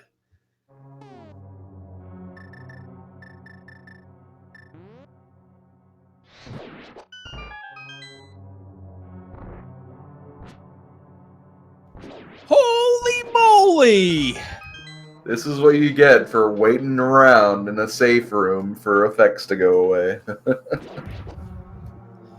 Yep. Well... Let's just put it this way. Alucard got what he deserved at that point. Trying to wait out the timing. As In the Name of DT is here in Turtle Rock, he is going to be getting these two items in here. And it's a 20 rupee, and it is a map to Ganon's Tower. We have not seen the big key to Ganon's Tower yet, and we are now an hour 43 into this. Mm-hmm. Still plenty of dungeons we haven't really seen, though. Like, we haven't seen anything from Swamp Palace yet. We haven't seen anything from Mystery Mire yet. And, of course, Ganon's Tower Big Key could also just be somewhere in its vanilla location. That pokey hopping is just so funny to look at. Yeah.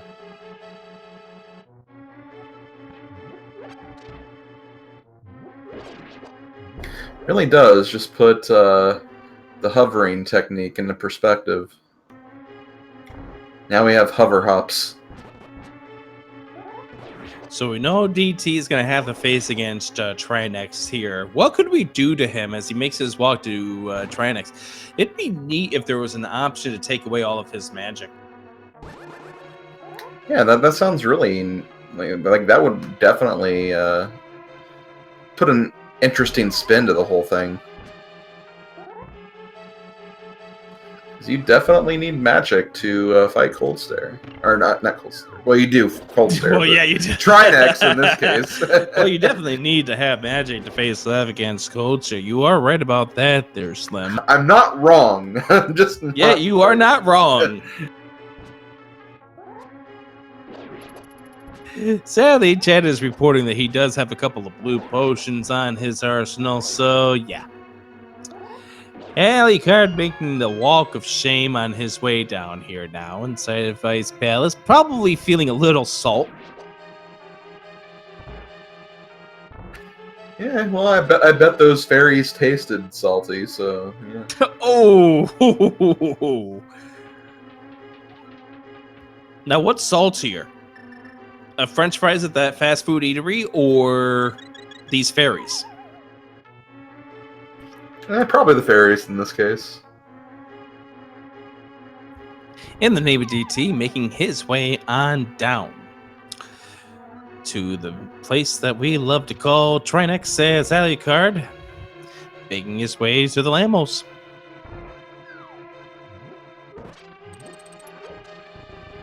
Here we go. In the name of DT, misses one nice rod shot. Here we go. That's the 3 and +2 switches on over. Gotta be careful, because if he takes a nice hit by Trinex, Like and that. he does. But I think DT does have a fairy. Yeah, yes, he's also he got a ice, fairy. He's got ice physics to worry about too. Ooh. Oh, Alucard takes down the Lamo, and it gets hit with a kill player again. Oh no! At just the same time. Oh, unlimited magic here for In the Name of DT. Plus a fairy in a bottle. Plus ice physics. Ooh, and that was close. Trinex Yeah. was definitely pushing him around, even with those ice physics. Oh, somebody was nice and gave Alucard a bug net.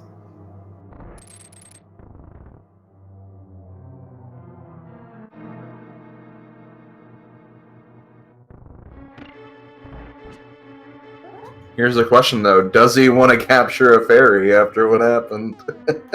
Yes.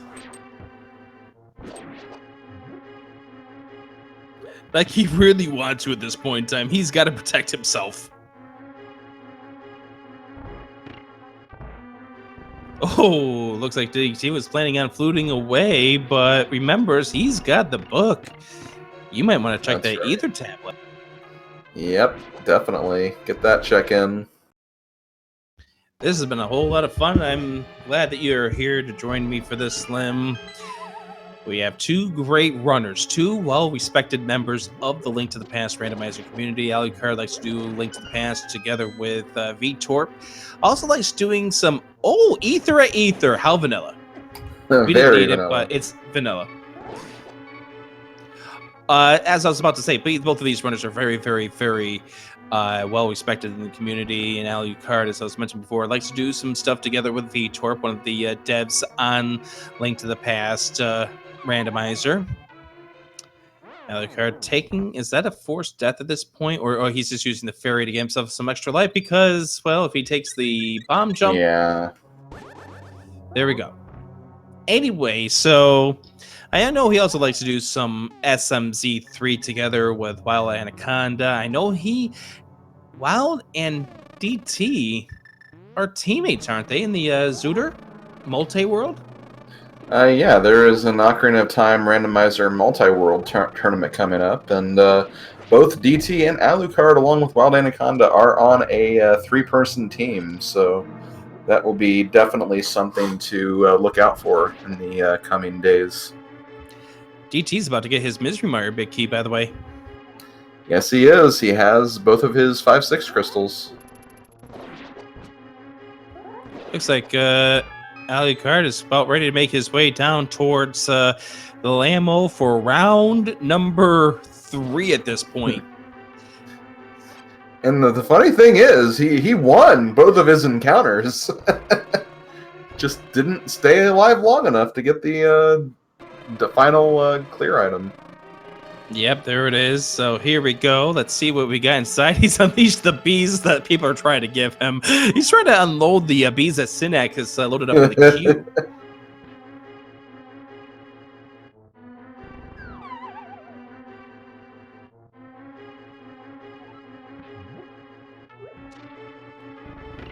So Alucard trying to make his way down to Lamo for yet another time.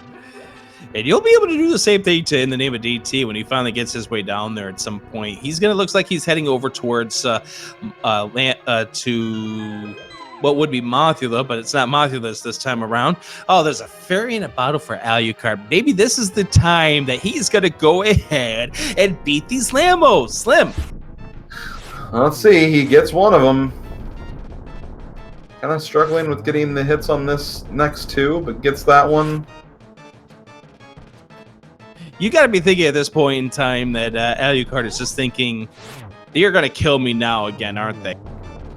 Well, he does have that fairy, so... He gets the drop, which means that he doesn't have to do the Lambos again, and he gets the crystal. He is done. Yes, he is. Looks like he also gets a nice little sword upgrade as well. Somebody was playing some sympathy for him, that's for certain. In the Name TT, we mentioned him regarding him and Zuder as well. He likes to do some other things. I know he's one of the ones that have picked up Super Mario Maker 2. He's been playing some of that on stream. I know he's been dealing with some Final Fantasy 4 on a casual basis as well. Mm-hmm. So these are both great streamers. They're great people in the community. You want to check them out. You want to be able to follow them both, and it's very much recommended that you do so. So please do that. Yeah, definitely. I mean, I speak from experience. When I first encountered Link to the Past Randomizer and the community behind it, like I still remember like watching old tournament races and hearing both of them on commentary. And, you know, I just really enjoyed their commentary. I enjoyed watching them race. And, you know, there were definitely both individuals who I kind of, like, enjoyed watching their streams because of that. So it's great to be able to see them both in a racing format like this, where just everyone's having a good time. And, Slim, are you sure they're having a good time? Well, like I said before, we are. We're definitely having fun.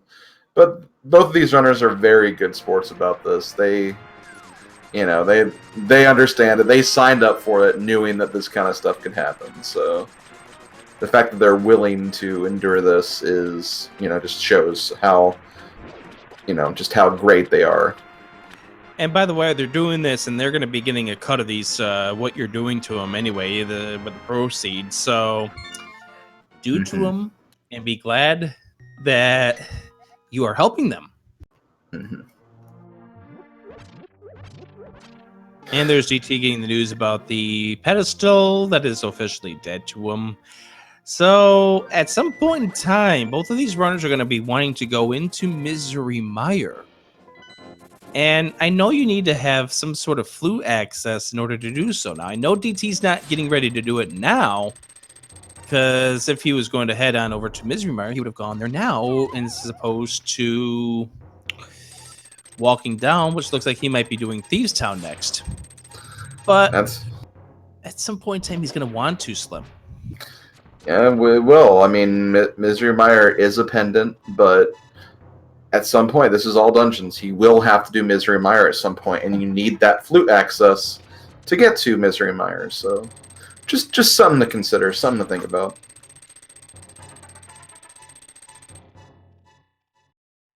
Oh, but that's another thing. DT will also need that Bombos medallion too, as we figured out. So he'll actually have to go to Ice Palace first.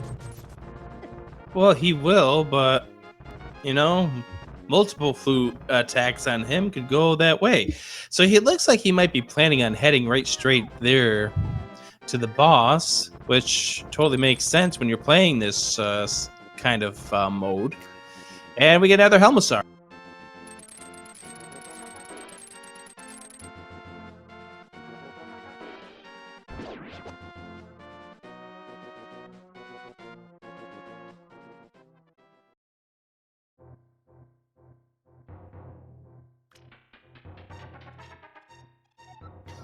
And Helmosaur goes down.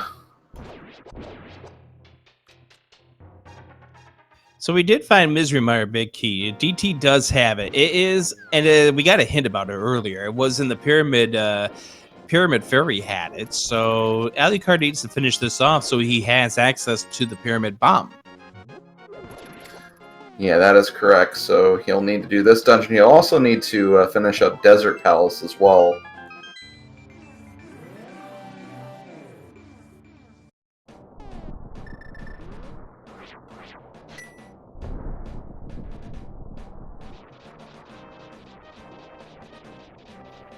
Looks like DT right now might actually be thinking about taking his Swamp Small Key. Where was that Small Key, by the way? I forget exactly where it was. Oh, it was Desert Right Side, wasn't it? Yes, it was Desert Right Side.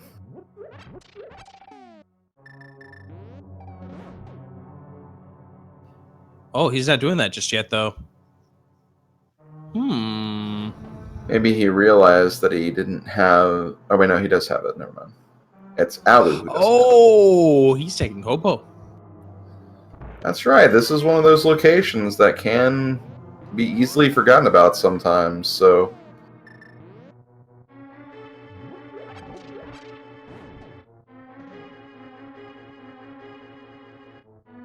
And it just turns out to be a single rupee.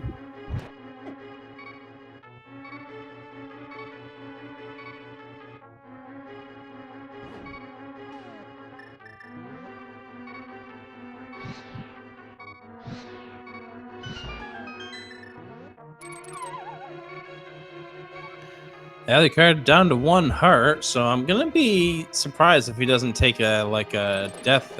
Or no, he's not going to at this point. Not with those enemies. Yeah, those enemies are not too bad to deal with.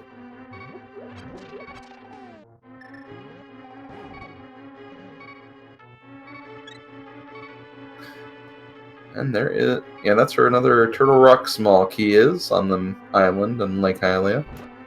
And that would give us all of our Turtle Rock Small Keys, because that would get us onto the big key chest on the island. Lava Island. Who knows, maybe that Ganon's Tower Big Key is on that island chest. That'll be the last place they check at this point.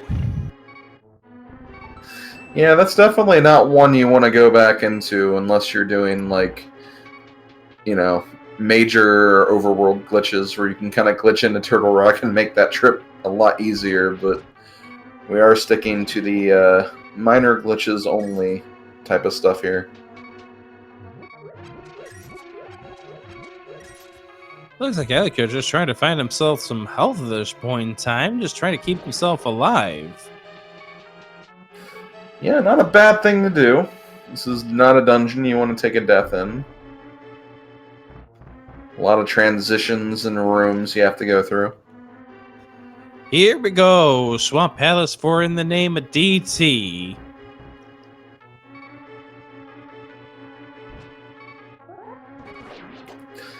Ooh, the Pokies are getting away. Oh, gets swung down by 1. They got away and then went right back at him, but he does have a fairy, so...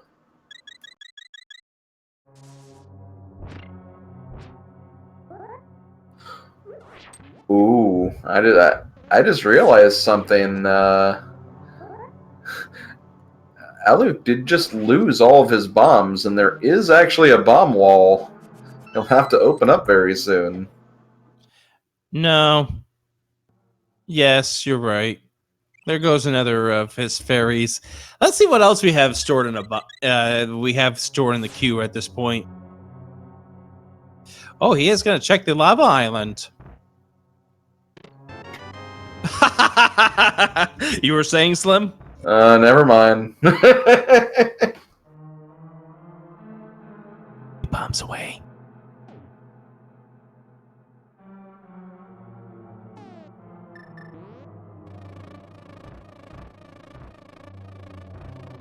Oh, there's a piece of the bottle.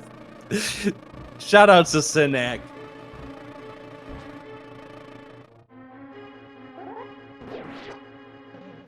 One of the coolest people in the Link to the Past randomizer community. All the bees.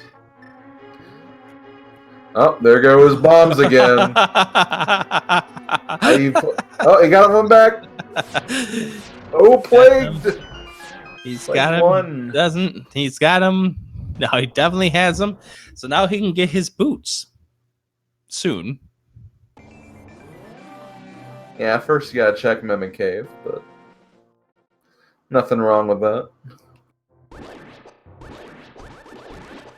Where in the world is this Ganon's Tower big key? And we're still missing a what other things are we still missing at this point, Slim? Because we don't have the Agate Tower number 2. We do need that small key. Honestly, I think it's really just those 2 items at this point.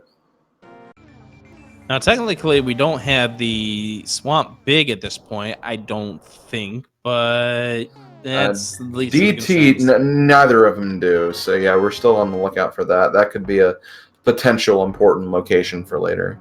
Oh, and according to our tracker Flaffykins, DT actually has both Agate Tower keys, so he's just looking for that big one. Where did he pick up the second one? That is a good point, though. Like, we don't have any GT small keys. And that could be important if that big key does happen to be in there.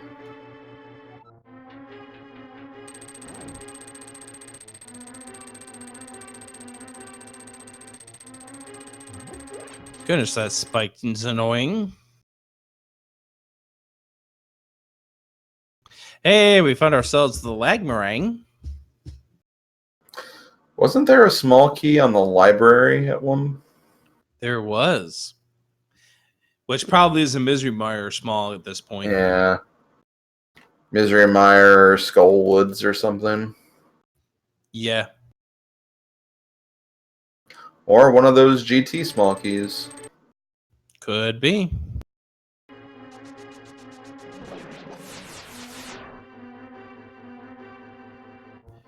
Here comes Laser Bridge, and Alucard has already used up his keys, so he's not going to be able to beat this dungeon. Yep. That is an unfortunate aspect of key sanity in that middle chest in Turtle Rock. If you burn a key on that, you probably will not have enough small keys to finish the dungeon. Okay, here's the funny thing. Somebody sent Alucard a fairy, but then he also got a piece of heart to complete a heart container, so it was interesting timing. Well, there's 2 Ganon's Tower small keys in the flooded room.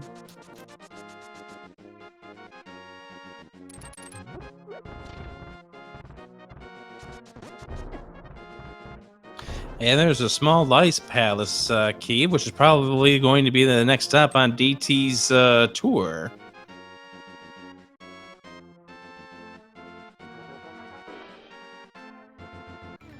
Meanwhile, Alucard looks like he is going to be checking out the Ether Tablet.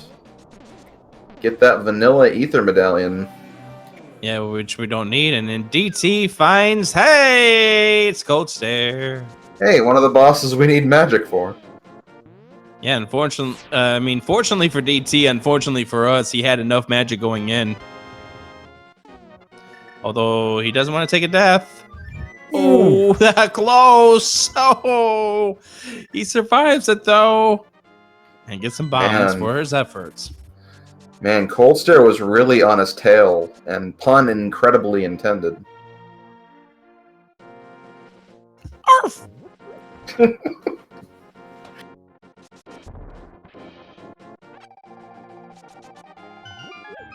Nice bonk for Alucard, knowing that that magic container is there.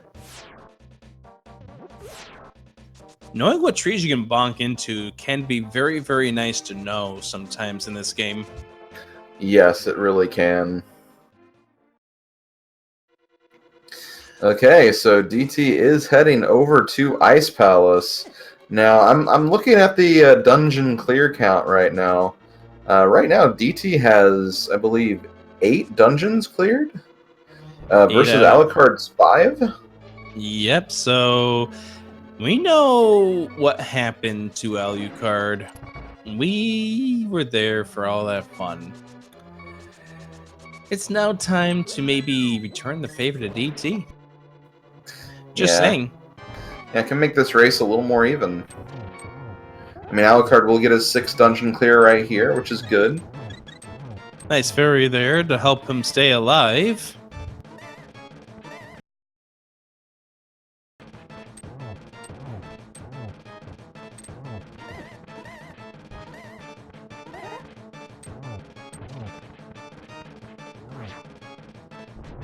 And Helmsar King is down for Alucard. He will go ahead and pick up his 6th dungeon. Oh, that... Palace still do. So there's the other castle tower key. Yeah, okay. Other castle tower key was on Helmasaur there. So now they have access to Aghanim. So the only item that we are lacking now is the Ganon Tower Big Key. And here's the thing. If you're these runners in a key sanity, where's the place you're going to...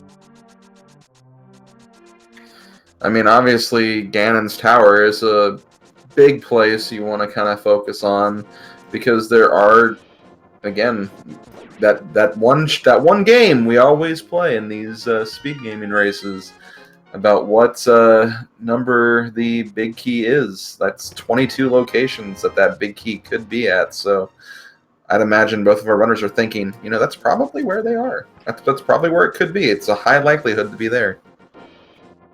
So DT just getting presented with a bug catching net. And it looks like DT is going to not opt to do the bomb jump at this point. Yeah, I think he's very aware of what can happen in these Ice Palace dips in crowd control. He being down to 3 hearts at this point in time and inside of a dangerous room, this might be a time to help him out a little bit. Down to 1 heart. He gets through this room unscathed. Well, I can't say unscathed. He's down to 1 heart, but he gets through that room.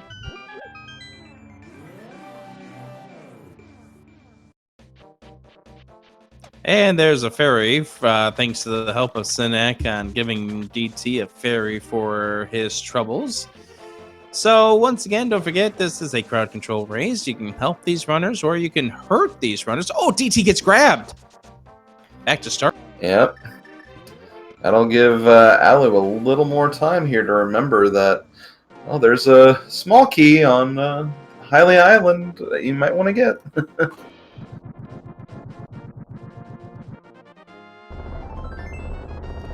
So as we're just about to say, so this is a crowd control race between these 2 runners. You can either help these runners or hurt these runners, make things interesting for their runs throughout this game. Both runners agreed to deal with all the torture that could come into play here, so they're here for our enjoyment. Yes, they are. Alucard going into Swamp Palace. Does he have that small key? My sources want to say no. He's hoping to get lucky with that first key. He's got to go back to Desert.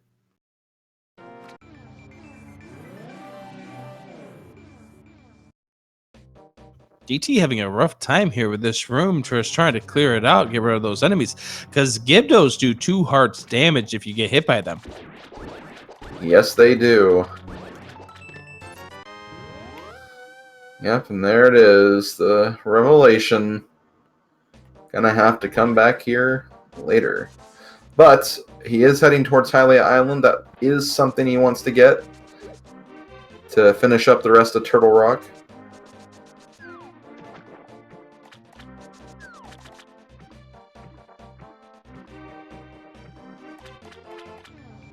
DT now just trying to be a little extra careful now with regards to what he's doing because he now knows that there's a wall master in here.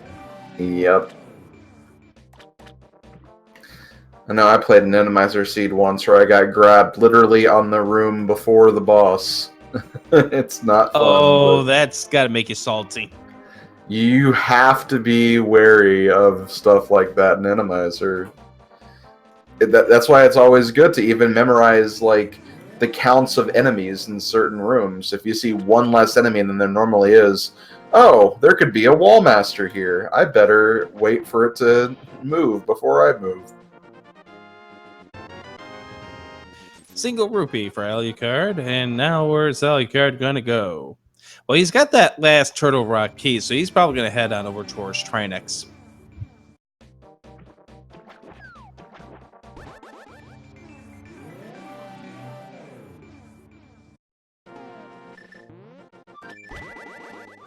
Let's see where he ends up going. Is he going up to the mountain?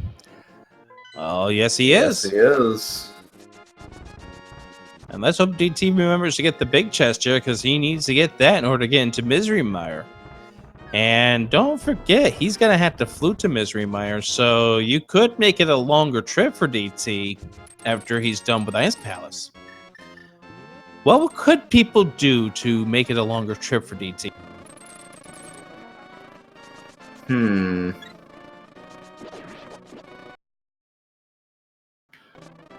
Well, we've definitely seen some things that could happen when, you know, Alucard went through here. If you want to just, you know, straight up make him waste time. He does have a lot of fairies. Maybe waste some time getting rid of him. Just kind of halting him in this one location.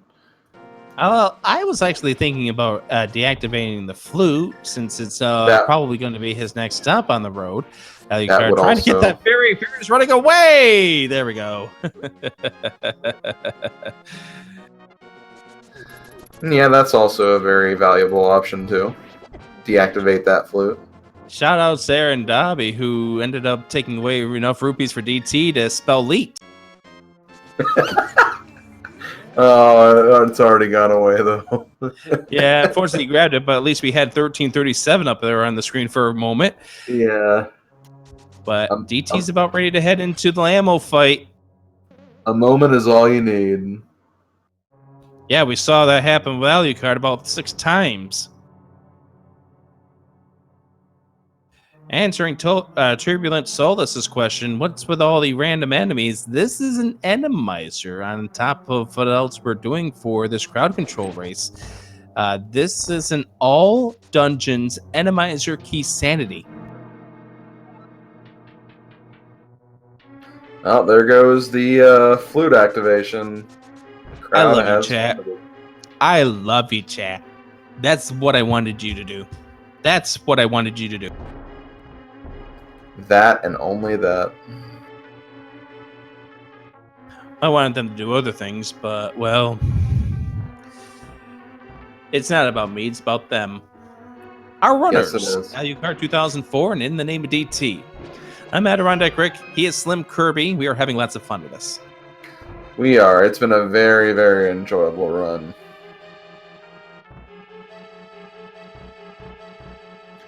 We've had lots of Red Guard deaths. We've had lots of deaths after beating a boss. Yeah, unfortunately, DT got through the Lamo fight unscathed. He's down to 1 dungeon left to do after he activates his flute. So if we're going to make this an interesting race, we need to do it soon.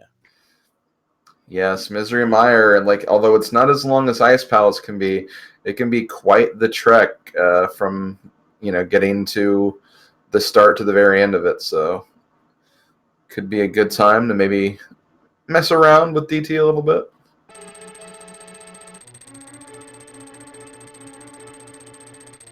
And we need to make this a race, because Alucard still has a lot of dungeons he needs to do. Now he's going to lump together the finish of Desert Palace together with Misery Mire. He's going to do Swamp afterwards, because that's when he's going to get the Swamp Small Keys after he goes into Desert for the 2nd time.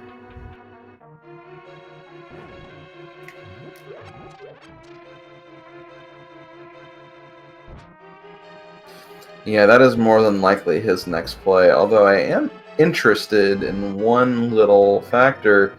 Yeah, there is no desert small key on Alu's end, and that is required for that swamp small key. And where was the desert key? Oh wait, that was in desert, wasn't it? Desert Small was in Desert Yeah, Big. that's right. Yeah. So there we go. Shout outs Yeah. to Link40, Flaffykins for bringing our trackers. They've been awesome. And another by the hair of your teeth boss kill of Shrinex. Alucard with a half a heart. DT finished it with a 1 whole heart. They're Wow. really making your butts clench today. Definitely.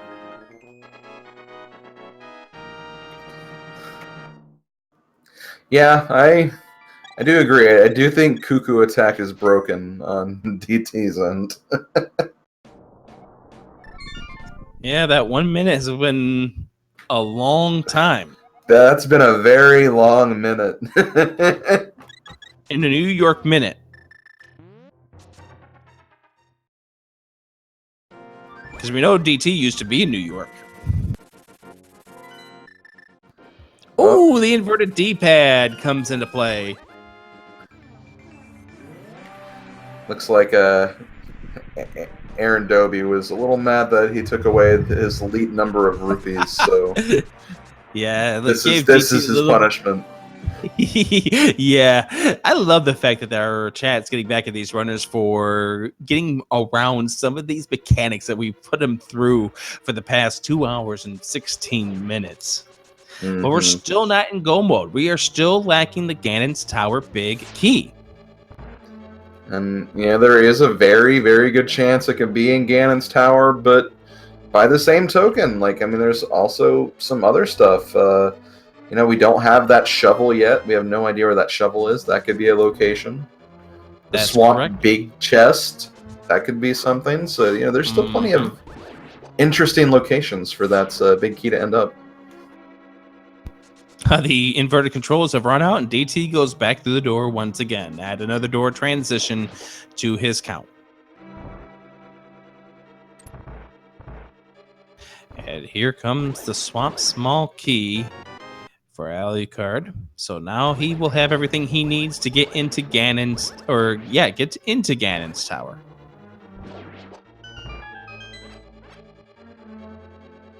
So yeah, at this point, they're both really just missing that Ganon's Tower big key. Alu might need to get some of those small keys, but he will when he goes through Swamp Palace. Shout outs to Sidnek, who's now just taking enough rupees away to make it another elite number, although he just got trumped because somebody just took another 5 rupees away to make it 1332. It looks like they were both planning the same thing. We're getting the memes all together here. We might as well.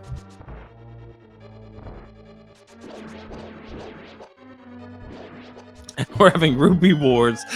DT's probably wondering why are they giving rupee wars on me at this point. And that's got to play with your head when you're doing one of these crowd control races. There we go. Why are they messing with me?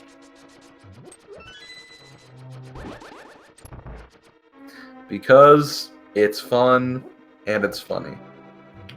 All right, here's Alucard getting ready to go up against the desert boss. In the name of DT is about ready to go face off against the Meyer boss. Who's going to have the worst boss? Well, we already know who Alucard's going to be facing. We don't know who DT's going to be facing. So you could make it an interesting boss fight. There's blind for Alucard. This would be a fun boss to make a one-hit knockout on, but I think it might be too late for that. Plus, he also has Cane of Burna, so that could help him out quite a bit as well. And in the DT going here. Oh, takes the death Alucard does from blind, so he'll be using one of his fairies. And on DT's end, we have Mothula. Oh no. So there's the Mothula fight. Mothula is down. Gets the map to Skull Woods. Gets the pendant. And that is all the crystal and... Oh! Does have a fairy, though.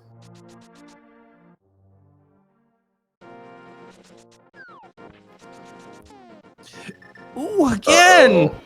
Uh-oh! DT's sitting there. Sit, boy. Uh-oh. Uh-oh, indeed.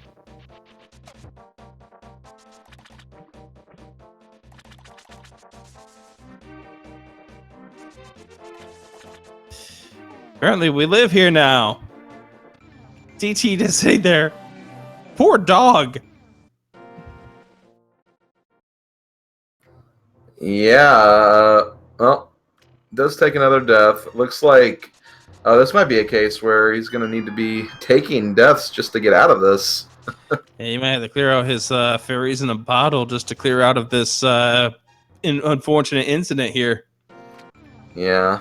No, I think he'll still have the dungeon reward though, right? We'll find out when he gets out of here. But this is stalling him for time. Alucard is just two dungeons away. Okay, it looks like he does have all 3 pendants, so he did get the reward, just got into, again, just kind of that stuck state, but with crowd control, we were able to get him out of that. DT is off to Ganon's Tower, I imagine, at this point. Yeah, it makes a whole lot of sense. You might as well go up here as you're making your way up. And there's another kill player. And a fairy in the bottle that was provided by Sinek, and now goes bye-bye.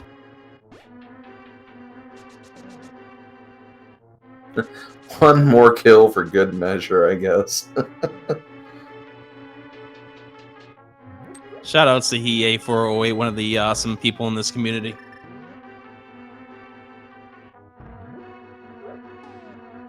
And Emo Zero coming in here, trying to help Alucard in his cause. Don't forget, DT's got himself a 2-dungeon lead.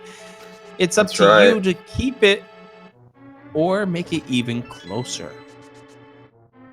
Closer would make it more interesting. I can't disagree with that logic. So if it turns out that the Ganon's Tower big key is not here, well, the deactivate flute's going to come into play.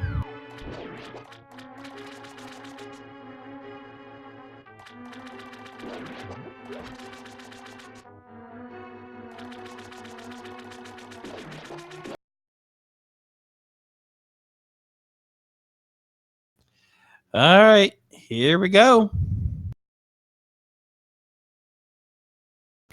Come on, let's put that big key in shovel or swamp big chest or something. Yeah, put it somewhere where we actually need to explore. I mean, we didn't explore all of Thieves Town. Oh, that's true. Yeah, there's still 4 items or 3 items still in Thieves Town.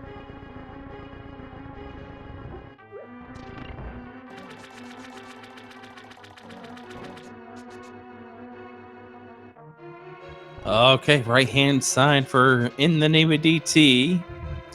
Sitting with his 1,357 rupees now and 10 arrows. No big key there.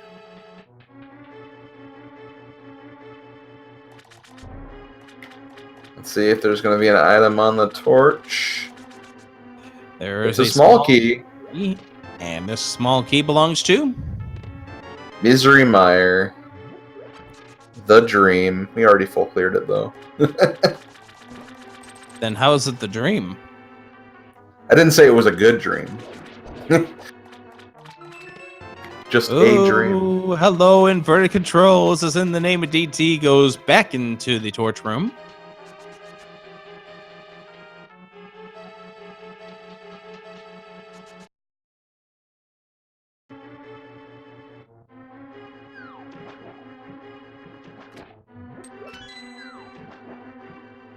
DT's just walking ever so gingerly, trying to make sure he doesn't walk off the ledge. More arrows. I also got those sneaky shadow enemies in this room. I don't know what's worse. Those things are the staffos that normally are in this room. Hey, there's a small key to Thieves Town. That could be in play too. It really could, yeah. You mentioned Thieves Town, the items in there. I almost forgot that we didn't have that one to get the big chest. Crowd is given In the Name of DT a bee in a bottle. How fun. So, if you want to keep this match going, you know what you need to do. And don't forget, you can claim 50 free coins by doing ! free and following the instructions that the bot gives you. This is a nasty thing to have, right? Oh, tackled. Pushed off the ledge.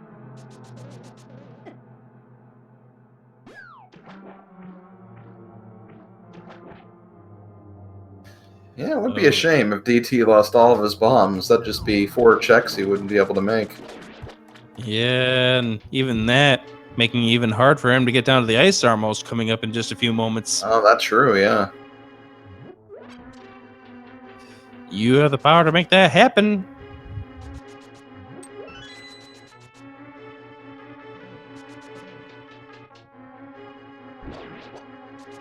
Oh, magic powder. We already found that was a fairy in a bottle.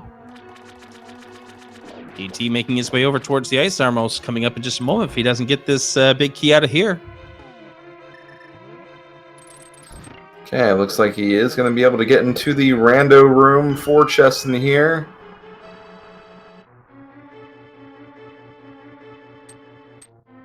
He's going to use his just recently picked up magic powder.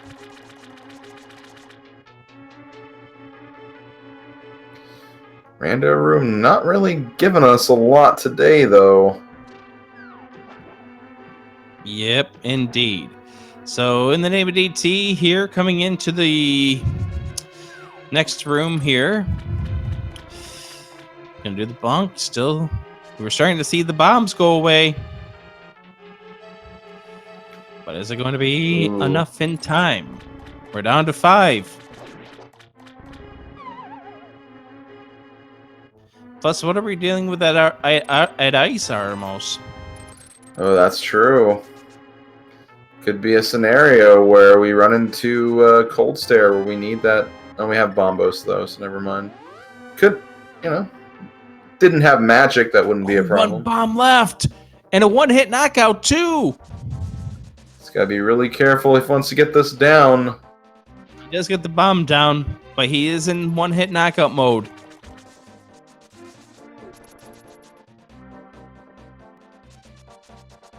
And so now DT is just going to have to be careful here. Still in 1-hit knockout mode. Dealing with the ice armos. That's 3 down.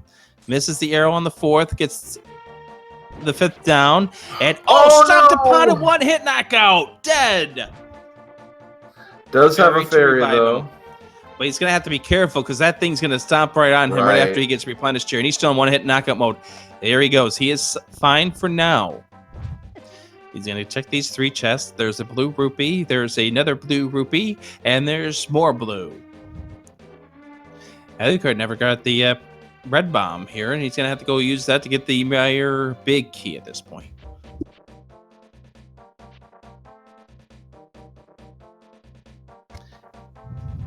So now, what are we going to find in the compass room?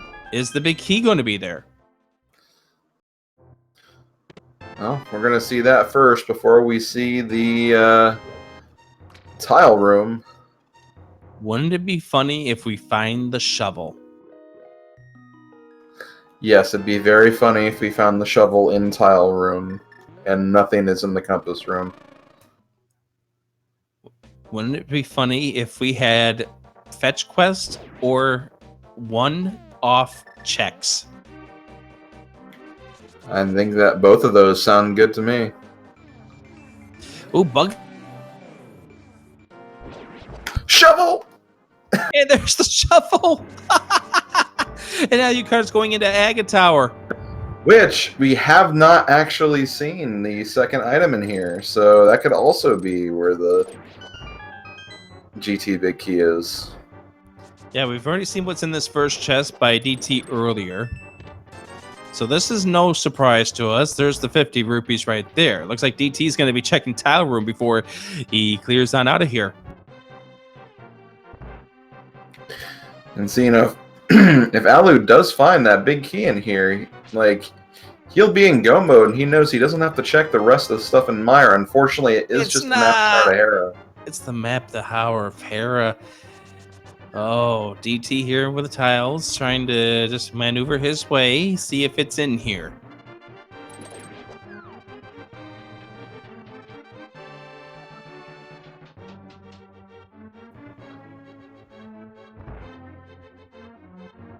Few more tiles to fly his way. Get rid of the hand, and there's a big key. It's the big key. There it is. It's in this dungeon. To Ganon's tower in the tile room.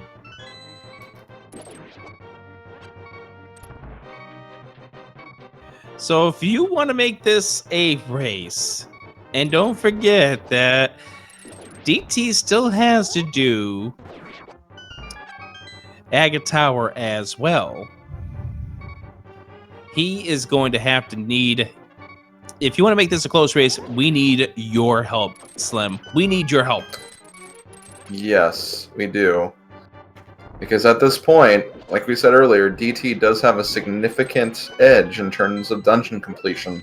Alucard has not touched Misery Mire yet, and, you know, he still has to look for that big key to Ganon's tower. So DT has a pretty significant advantage going to the final leg of this race. He just needs to complete this tower and Agate Tower, and then he has to fight Ganon. So, you know, if there's a time to kind of slow DT down, this would be a good time. This is a very long climb. A lot of stuff can happen. A lot of enemies you got to avoid, especially with Randomizer. So, you know, if you want to just force a death on him, slow him down a bit, ice physics, inverse controls, one-hit KO, lots of stuff that can be done to slow DT down here.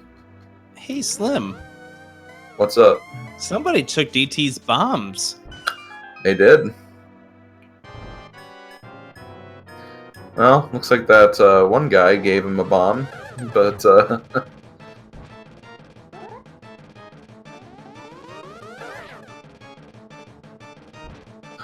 and they took it away! We got to use it! That's great timing! Oh, that was the best timing. He's trying to get into that safety room so he can bottle up a fairy.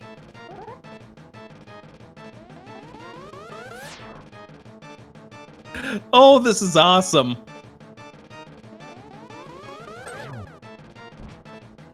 Man, that was such good timing, too. Like, literally 1 second. We need more good timing, though. We need more good timing, though. We need to have something happen. We need something to slow DT down. Yes.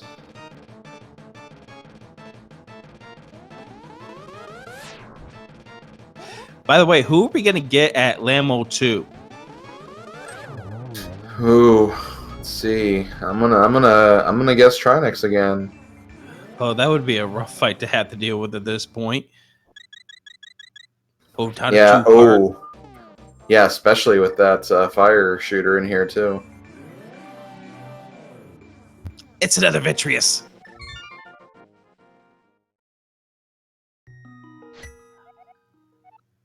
Silver arrows, that will definitely make this easier fight for DT. Can't take a hit, stays away from the lightning, and there goes that.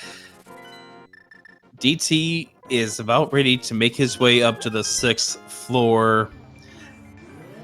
He's got the 5th floor to deal with first, but he's going to be making his way over toward the 6th floor. We need something fast, as Alucard is probably, what, about 15 minutes behind, maybe 10 minutes behind at this point? Somewhere in that time frame, yeah, I'd say. Probably closer to 10 minutes, but yeah, especially given the fact that the big key is in tile room. Yeah. So much like earlier when we kind of tried to send DT the energy to check the harmless Hellway, you know, maybe we can send that same energy to Alucard, maybe get him to potentially go for that very rare tile room first gamble. Oh, check. the inverted DT's controls. This is not a fun room to be in an inverted mode. Yes, that'll definitely make things interesting.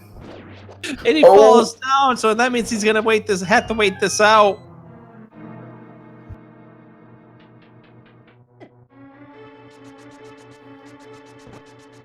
Meanwhile, that Gibdo was doing a great job of staying on the platform.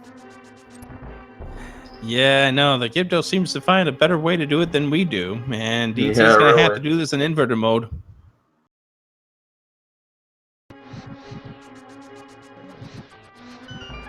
Oh, and he man. falls down again. Inverted controls are really slowing DT down in this room. And like just what I know from like racing with DT and just knowing him, like he puts a lot of value on just general execution and stuff of that nature. So, throw in inverted controls. That can really mess with you sometimes. Well, you throw execution out the window when you're doing a crowd control race. Fair. Is he gonna get it this time? Yes, he is. He's down to 1 heart, though. He is down to 1 heart. This would be a bad time to get a death here. It would be great for Alucard's camp because that would help push him towards the closer to the start line here. DT takes the death on his own. No fair. Ooh. I'm wondering, did the inversion end like right there? Maybe threw him off a bit? His inversion was done before that, though. Oh, okay. Like it was clear off the screen for probably a good 30 seconds. Okay, then.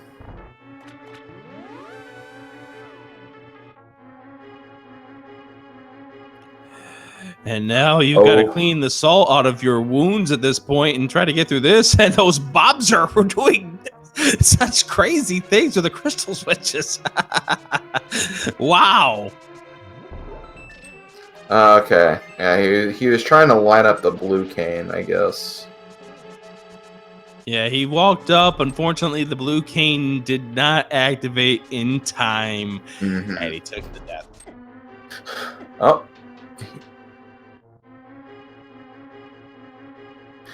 And once again, DT does have 0 bombs, so going to be unable to do any fairy refills.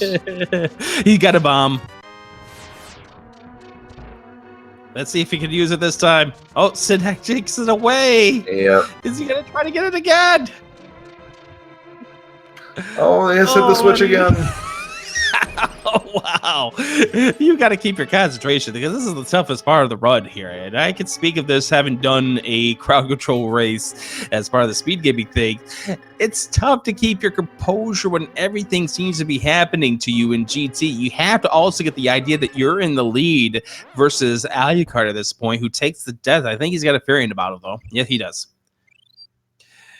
Oh, there's a bottle. There's a bomb there for DT. Is he going to get this? He's going back up. He's going to try to get... Oh, there it goes. It takes it away. He takes it away. Oh, he takes it away. Just in time.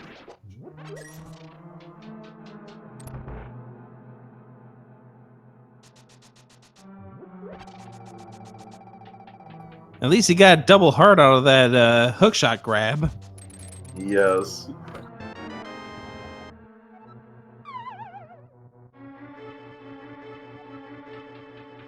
Alucard getting ready to go up against Mothula. It looks like we have a whole bunch of adding and subtracting your bombs as DT now has opted to go through the gauntlet. 3 hearts remain.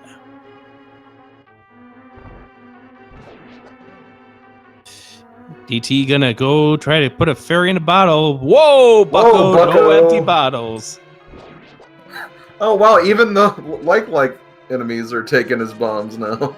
Yes, we don't need the crowd control. There's the the enemies are doing the same. You know the bad thing is he's got to deal with that Vitreous again. Yes, he does. 2 hearts, just like his first trip around. Well, make it 3. Make it 4. 4.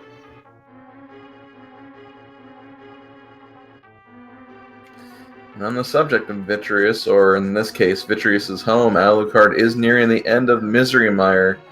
Yeah, he's got Mathu to deal with here. DT just patiently spreading off his arrows, which is easier to do when you don't have that goo on the floor, because you can stand just right. So now what's going to happen to DT as he makes his climb up to the 6th floor this time around? Inverted controls seem to do a pretty good job for him in the torch room. Yeah, really. So with that, Alucard gets his final pendant. So he still needs to find the Gans Tower big key, which we learned was in Tile Room. So that's going to be his next destination. Another thing to keep in mind, DT still has to clear Aga Tower once he's done with Ganon's Tower. Alu has already done that. So that's a good point, and that gives DT that gives us more time to mess around with DT if we really want to.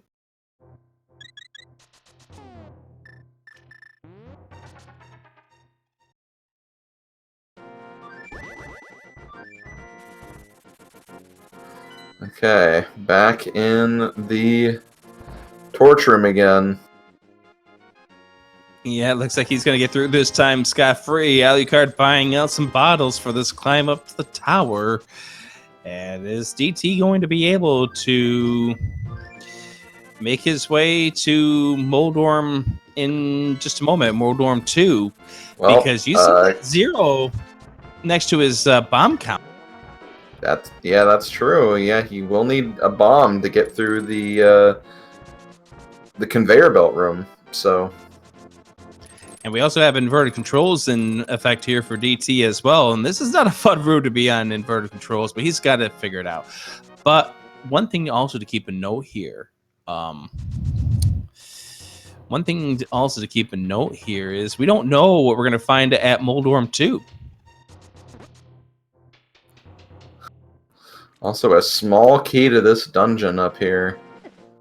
And 10 arrows, which probably might actually be nice if we find a right enemy. So here's the other part that could come into play here. Alucard might take the bait and leave this dungeon coming up here in GT. We don't know. Oh, DT's still without bombs. Oh, he got one. Oh, he gets hit with a kill player. The crowd.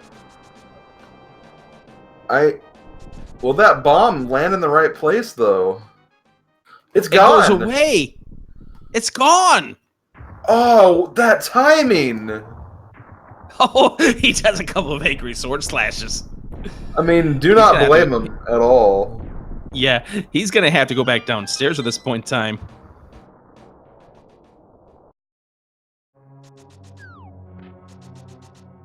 New bomb steel tech.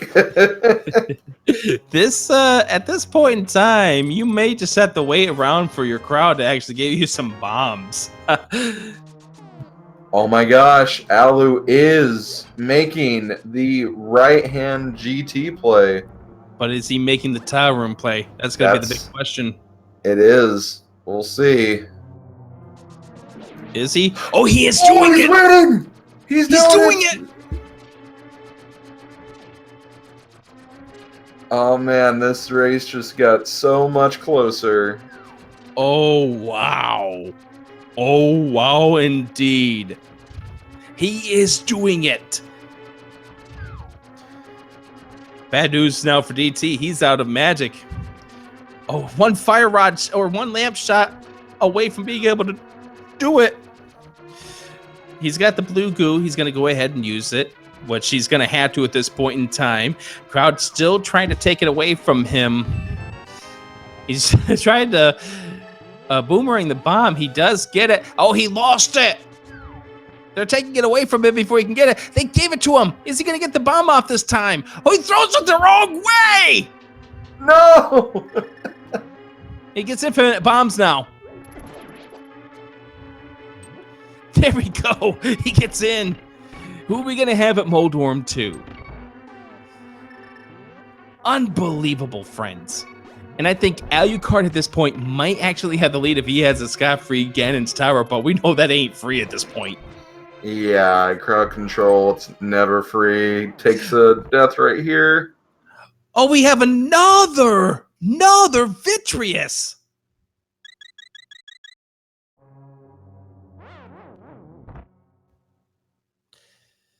And there's another kill player for Alucard. And now back to the start. That's not too far away. It's a small key to mystery monitor for DT. He's about ready to go face off against Daggett 2. This would be a really bad time to make him have to climb the tower again. The worst, I'd say. Yeah, this would be the worst. Oh, he's got one hit knockout though. Ooh, that might be interesting enough. This can be kind of difficult. Yeah, especially if you get hit with the blue balls. If you get hit with the blue balls, definitely.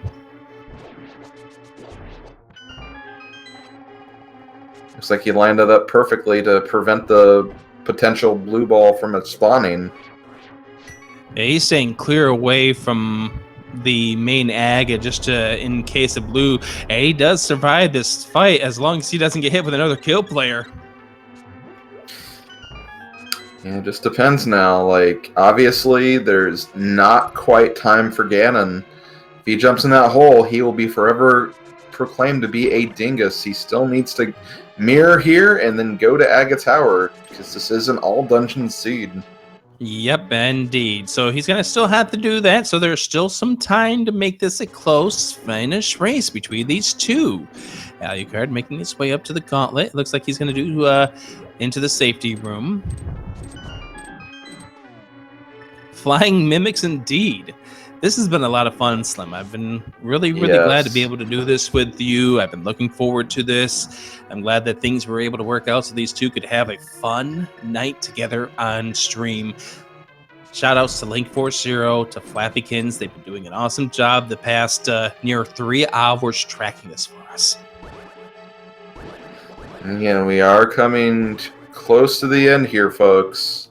The final climbs for both of these runners. And please be sure to follow both of these runners. They're great people, awesome people. Like I mentioned in the got to meet them at AGDQ 2019, and they were just as awesome in person as they were on their streams. Oh, definitely.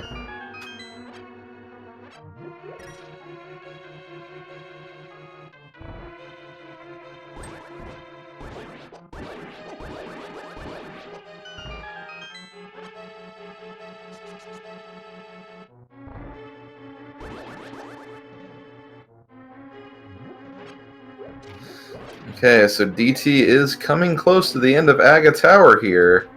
Yep. We'll have to see what the crowd does to him as he makes his trip to Aga. Could this be a time to kill him?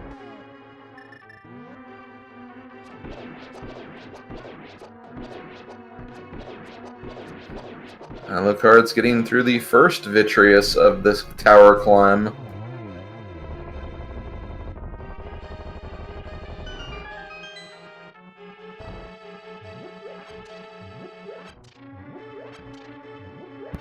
So DT going to be seeing Zelda go poof. Sinak taking away Alucard's bombs, but he gets one off the gel, and he loses it immediately.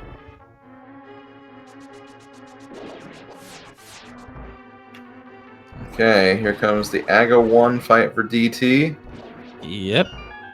He's going to I forget have how many this... blue balls this was. Yeah, I don't remember either, but he is going to have the same exact RNG that Alucard had, assuming he survives this fight, because if he'd come back later at another attempt, it would be completely different.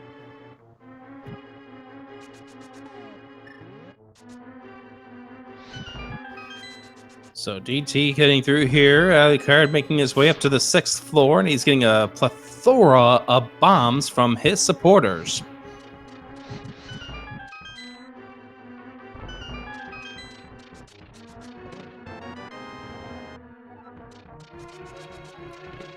So if you're doing an attack to any of these runners, now is the time to do so. We are starting to run to the very end of this fight, this very game. Yes, we are.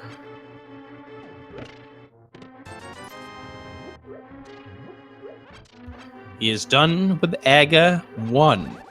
DT is going to be facing off against Ganon now. It is official. DT is not a dingus.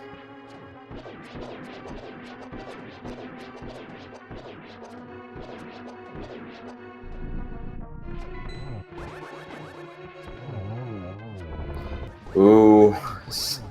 Sinak pushing these swap buttons. Alan needs to be careful here. Oh, DT is using his cane at this point in time. Could we give DT some ice physics? Make this interesting. Alucard trying to figure out what buttons controls would be interesting too. Absolutely. We don't want him to walk. Maybe we do want him to walk off the platform. Ice physics, a debuff sword. Yep, which means he's got Master Sword level at this point.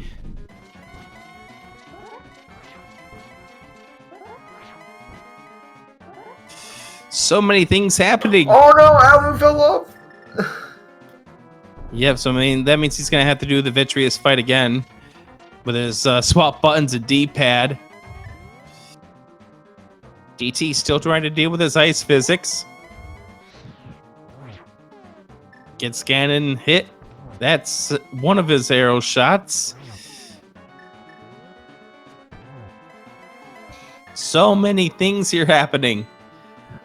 Oh, that's adding inverted buttons too. Oh man.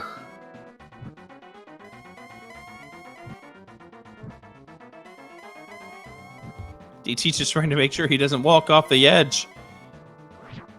Oh, gets hit with the bat. One thing to consider, his magic is getting kind of low. Yes, it is.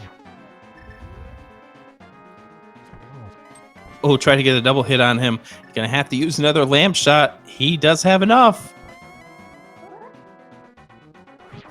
Oh, swings and misses. Oh. He's lucky he didn't fall off the ledge. Has to use another. Does he have enough? I think he may have a loot potion still. Oh, he has enough magic. But that's it. That's it if he doesn't get this.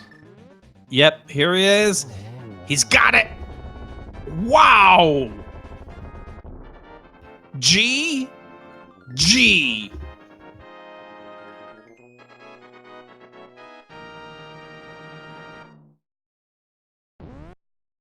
As Alucard finishes off AGA 2, he's going to be heading to Ganon next.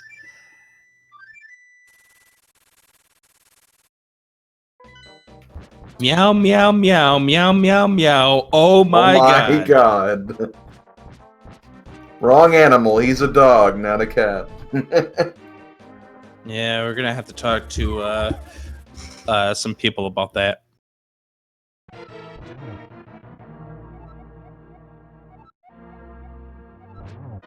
We'll get him in here. We'll have a discussion about this coming up in just a few moments.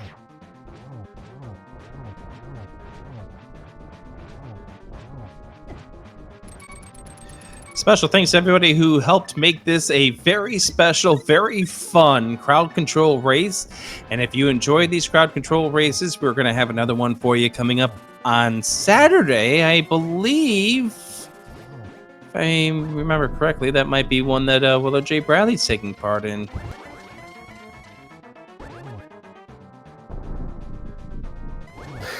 Here we go. Alucard nearing the end of phase 3 on his end.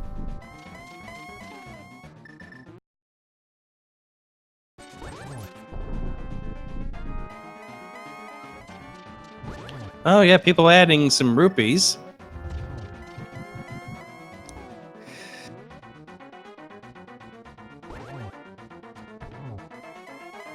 Alucard almost at the finish line. I think they're going to let him off scot-free since this is pretty much the end of the run here. And Alucard is done. GG's to both of these runners. You guys really really did a fair amount of work on these guys. Slim, what was your favorite? Oh man, some of the snipes in this were absolutely brilliantly done by the viewers, especially with those bombs at the very end there. The red guard fiasco was great near the beginning. There's been so many just really fun things happening here. Especially the gang up on Alu after the fairy thing in Ice Palace.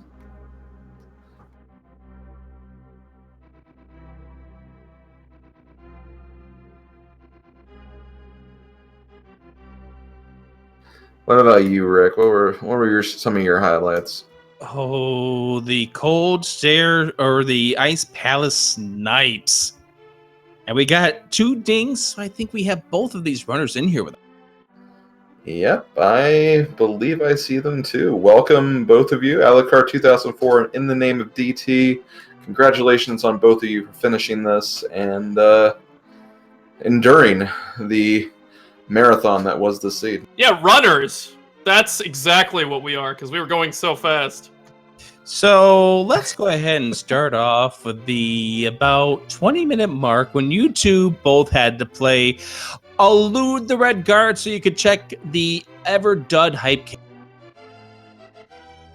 Oh, you know, that was fun. Was it? Yeah. Oh, Nothing come on, like I don't know, dodging chickens, dodging red guards that all move faster than you because half of that area is grass. Yeah. You guys probably took like 3 deaths combined. By the way, shout out Sinek just gifted you a sub to Speed Gaming DT. I do see that, Senna. Thank you so much, man. So yeah, that was a lot of fun there, watching you two trying to do the eluding of the red guards there, and you both were doing it at the same time. Now we're going to turn to Alucard, because let's talk about that Ice Palace, shall we? I'm good. Well, I'll talk about his Ice Palace. What happened? He got 2 kill players after defeating the Lamos. And I had Oko in the middle of Ice Palace when I wanted to bomb jump, but then realized I couldn't because I would just die. And so I did like half of Ice Palace, and then I went back and bomb jump. I was thinking about doing it vanilla, but I was like, it's probably faster to go back and bomb jump. By the way, you're welcome, because I was kind of egging that on. Like, this is the time to put him on Oko mode so he can't do that bomb jump. And I feel like that's how the timing for this sort of thing matches up. You have to anticipate a little bit, and that definitely happened with my bomb count climbing up GT, for instance. oh, we definitely helped out with that too, and it also helped out the fact that I had you both up on a multi-stream, so I could see exactly where you were, just in time to kind of egg the crowd on just a little bit, because we wanted to have a little bit of fun with you. So I think I'm going to be banned from your channels for the next. I mean, do you want to be? No, but okay. Then we won't make that happen. I think after the pain you both endured.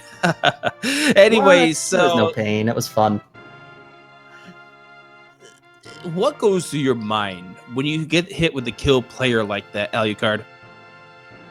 I'm just gonna keep enduring the pain. I gotta keep going. Just throw my face at everything I come across. That was my mindset, and I could see the compassion from the crowd. You know, I saw the bug net roll in, and people were filling my bottles with fairies. So, I mean, I could feel the love, and I could feel the hate as well. So it was good both ways. Yeah, I will say that part of the reason, I think one of the reasons why it was so harsh in Ice Palace is I think some people didn't really enjoy that you kind of hid in the fairy room during one-hit KO mode, so they were kind of not wanting you to take the easy way out. That's fair. I wanted to go back up and get the chest, and I had already gone through that room, and I thought I was gonna just get insta-gibbed. Like, I thought it was unfair, but apparently you could go up the stairs and not die immediately. because there's some rooms that can do that in Randomizer. So I was like, I can go up these stairs and die immediately, I guess. So, how much did you guys love Vitreous? Just fine. Actually, I don't think I had any real issue with any of the Veti fights. Silver's made quick work every time. Well, yeah, but the fact that you had to deal with 3 of them. Honestly, that's cake compared to some of the other things. Like all the dark pod attempts that I made. I thought that it was a red Zazak in that hallway right before Helmasaur, but no, apparently that was a Lionel. That explains why I had so much trouble with it. I don't do well with Lionels in the dark. Yeah, and man caves, but we made quick mention of that during the course of the run. Like, we were surprised that you took so many chances in dark rooms in an Randomizer, given your track history with that tournament. I just kind of assumed it was going to be okay. Like, Lionels are one enemy out of how many in the game? And realistically, they're not going to show up that often. But when they show up often. They had to put one in that hallway. So we were getting very worried about you, DT, because obviously Me too. That harmless hallway is kind of one of those key doors that you don't really want to touch because it's just a one item behind a key door. But then we saw Alucard pull out the hookshot and everything that was locked behind it. So we wanted you to get that hookshot as soon as possible, and thankfully you were able to do so like about 20 minutes later. Yep, and realistically, I should have gone for that so much sooner than actually trying to go for the boss, because that was an in-logic check. And it opened up everything else that was in logic. That would have been the way to go, but that's not what I chose to do for a while. And that's kind of why the chat was taking their attacks on you in Ice Palace, Alucard, because you had built up that little bit of a lead because of that earlier hook shot in Palace of Darkness. Makes sense. I also delayed pod until I had 5 small keys, and I don't do the bomb jump, the hammer jump in Palace of Darkness. So like I was happy with 5 keys, just going down the right side of pod and just going around in a loop multiple times to try to get through there. Although I had an unfortunate death, but I mean I was trying to do dark strats and an Randomizer that's, as we talked about, that could be pretty bad. I mean, that would have been the way to go there, really, because nobody was doing a hammer jump on this seed. 2 rolling pins. 2 giant rolling pins. Just because we're seeing it come up on the screen right now, I want to talk about a big difference Ganon's tower was for both of you. In the name of DT, big key 22 out of 22, Alucard 3. Got him. Yeah, we were. I just went for it. I was like, I haven't seen people troll me in a while. I feel like I'm behind. But also, I knew Ice Palace happened, so I knew I was behind. So, because I probably spent a good 20 minutes at Ice Palace, I want to say. You probably did after all those kill attempts. Yeah. And I got pretty good at my silver landmo, but then the last one all crumbled. I guess I was starting to feel the pressure. Nice.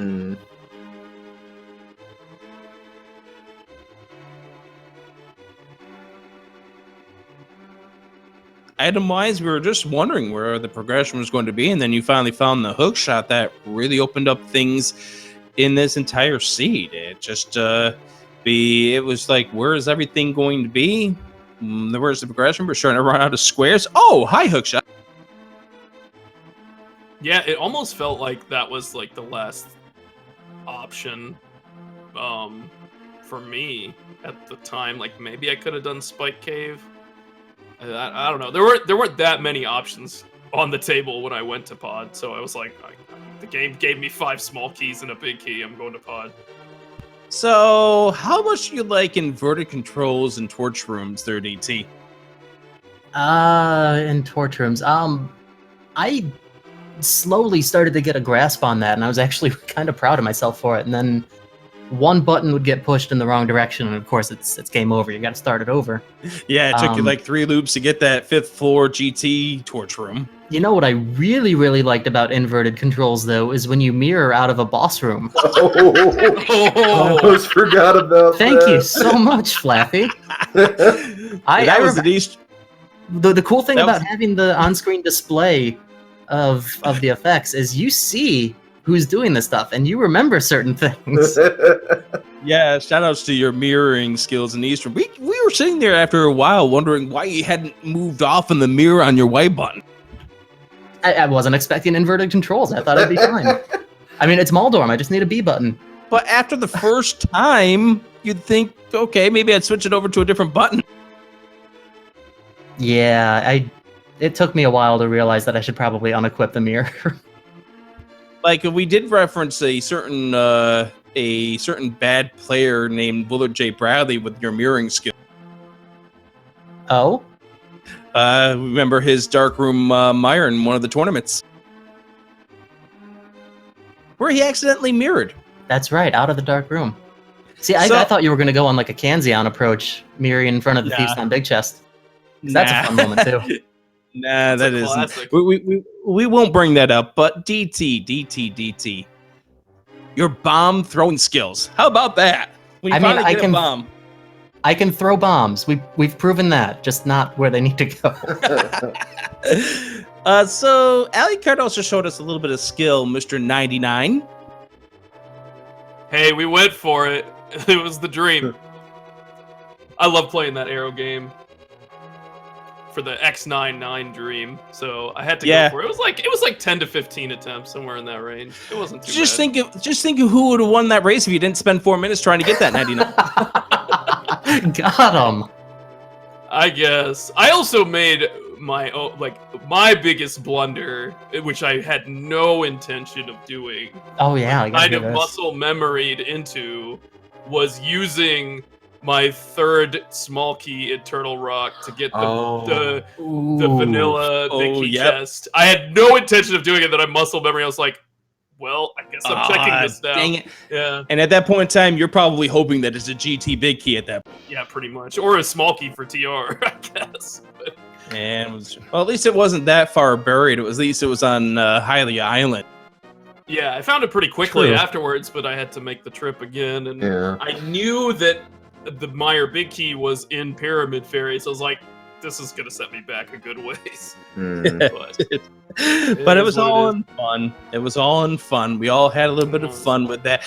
So I do want to ask one more question about GT with DT. What happened on that 6th floor to take that death?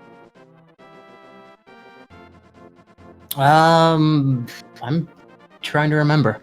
When you walked onto the spikes in the mini helmet. Oh yeah, that. I thought I was pushing my Y button because I was going to use Burna and just go up and take care of it. And yeah, apparently my thumb was off the button when I walked onto the spikes and I didn't push the button and I died. I don't even need the crowd's help. Maybe that's why they left me alone. They did enough to you by taking away all your bombs every chance you had, every chance you try to get into that fairy room. Mm-hmm. Yeah, that was fun. Yeah, and they invented new bomb stealing tech by killing you while you're using the bomb to make the bomb despawn. Disappear. And then not Completely only disappear. them, but the pickets also taking away your bomb. Yeah. Yeah. No shortage of people wanting to take my bombs. No shortage of Iceman giving me infinite bombs either, though. So that's cool. Yeah, at least I was able to allow you to finally get to Vitreous 3. Oh yeah, how about that cuckoo attack that's been on your screen for the past 2.5 hours? And Yep, still no idea. is. Still waiting for it. I don't know. I tried refreshing the browser source that controls the on-screen display, and it didn't seem to go away. So I don't know. It was harmless, at least. It'll just come when you least expect it, like in another scene. Oh god, like at 4 a.m. when I'm trying to sleep. Oh no. Or IRL chicken attack. I mean, I was my gonna cats say would love that. I was gonna say that, Alucard. You walk out of your home tomorrow morning, get ready to do whatever you're gonna do, go to the grocery store or whatever, and all of a sudden here comes all those cuckoos from above, attack! That sounds terrifying. Well, is it terrifying in the game? Hell yeah. Oh yeah. At least you weren't attacked by Kukos for 2.5 hours, because that would have been pretty bad. That's true. Imagine the opposite, where it just doesn't shut off instead of Oh, not no. showing up at all. So I'd like to ask, and we're going to start with DT since he won this race. What would you like to say to the chat that has been either torturing or helping you throughout this entire You know what? It's really simple. You could answer this with a little bit of sass, or you could acknowledge that everyone's in this together. It's myself versus Alucard versus all of the chat, and we're all against each other, and it's just fun. So honestly, I just want to say thank you for everyone that participated in this and just made it a great, enjoyable time. And what about you, Alucard? Oh, I'm super mad about. No, I'm kidding. I had a blast. Always love, playing games with DT, and we did some practice and stuff leading up to this. We know you guys provided probably the hypest commentary ever, so I'm looking forward to going back and seeing what you guys had to say. We had Flaffy and Link for us. Some of our friends helped with tracking. I mean, this is a blast. We know all of our communities came out to support us. Like, this is a really fun thing, and happy to be a part of it. I'm going to say honestly that I've been very honored that you guys wanted me here on the commentary. I know Slim's probably going to say the same thing, but it's been a blast doing this. I've really enjoyed the past 3.5 hours that we've spent together, and I'm glad that we were able to make this happen. And thank you to the chat for making for what was a memorable experience for both of these runners, and can't wait to do it again at some point in time. But honestly, I'm really, really honored that you wanted me to be here for this. Yeah, and honestly, I echo those very same sentiments. You guys know how I feel about both of you. You both have been very enjoyable streamers for me to watch, and just have been great friends to me. And it was so cool getting to meet both of you at AGDQ, and it was a great honor to commentate this race and just hang out with you guys in general. So, thank you for participating in this and giving us something to talk over. You got Thank it. you. Yeah, Slim Rick, you. thank you guys so much. And Flaffy Link Force, thank you so much for taking some time to track as well. Agreed on all points. So on that note, the next crowd control race is going to be Saturday, 6 p.m. Eastern here on Speed Gaming. We look forward to that. And of course, we're going to have a lot more crowd control races as we make our way, because we want to send some people to SG Live. So we're going to be doing a lot of these crowd control races to help fund their trips to Virginia. And if you want to get more information about SG Live, !SG Live, as Link Force just put into chat. So we'll be doing a lot of these as we move throughout the entire summer into the early fall, as we get closer into what's going to be a great event in the Washington, D.C. area.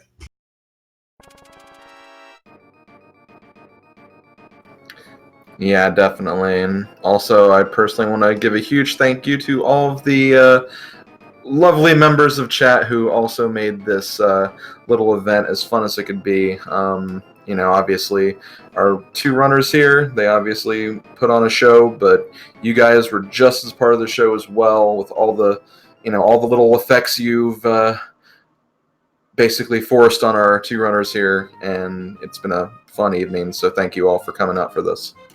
I had a blast doing this with you, Slim. I came back to the days of the Link to the Past randomizer tournaments when we did commentary together, so it's been a lot of fun spending some time with you this evening. Same to you, Rick. I always enjoy commentating with you, and hopefully we get a chance with an upcoming tournament, maybe. Perhaps. Stay tuned. All right. Shout out to our runners. Be sure to follow them in the name of DT, Alucard2004. Great runners, great friends. Shout outs to Slim Kirby, as well as to Link Force Zero and Flappy Kins. We've shouted them out before, but we'll shout them out once again. A great crew that we've been doing some work with. Also, shout outs to Cat Dev Games for getting things set up. Also, the other crew over at Warp World and Crowd Control for getting us the tools we need to be able to do this for you. And shout outs to the crew over at Speed Gaming for helping out behind the scenes, especially with Clifford, who is the person to blame for this great seed that we just played. So with that being said, do exclamation point schedule. You'll find out what's coming up here on the Speed Gaming channels. And otherwise, you guys have yourselves a great night. I'm Red Rick saying good night. And this is Slim Kirby saying good night as well. See you later, everybody.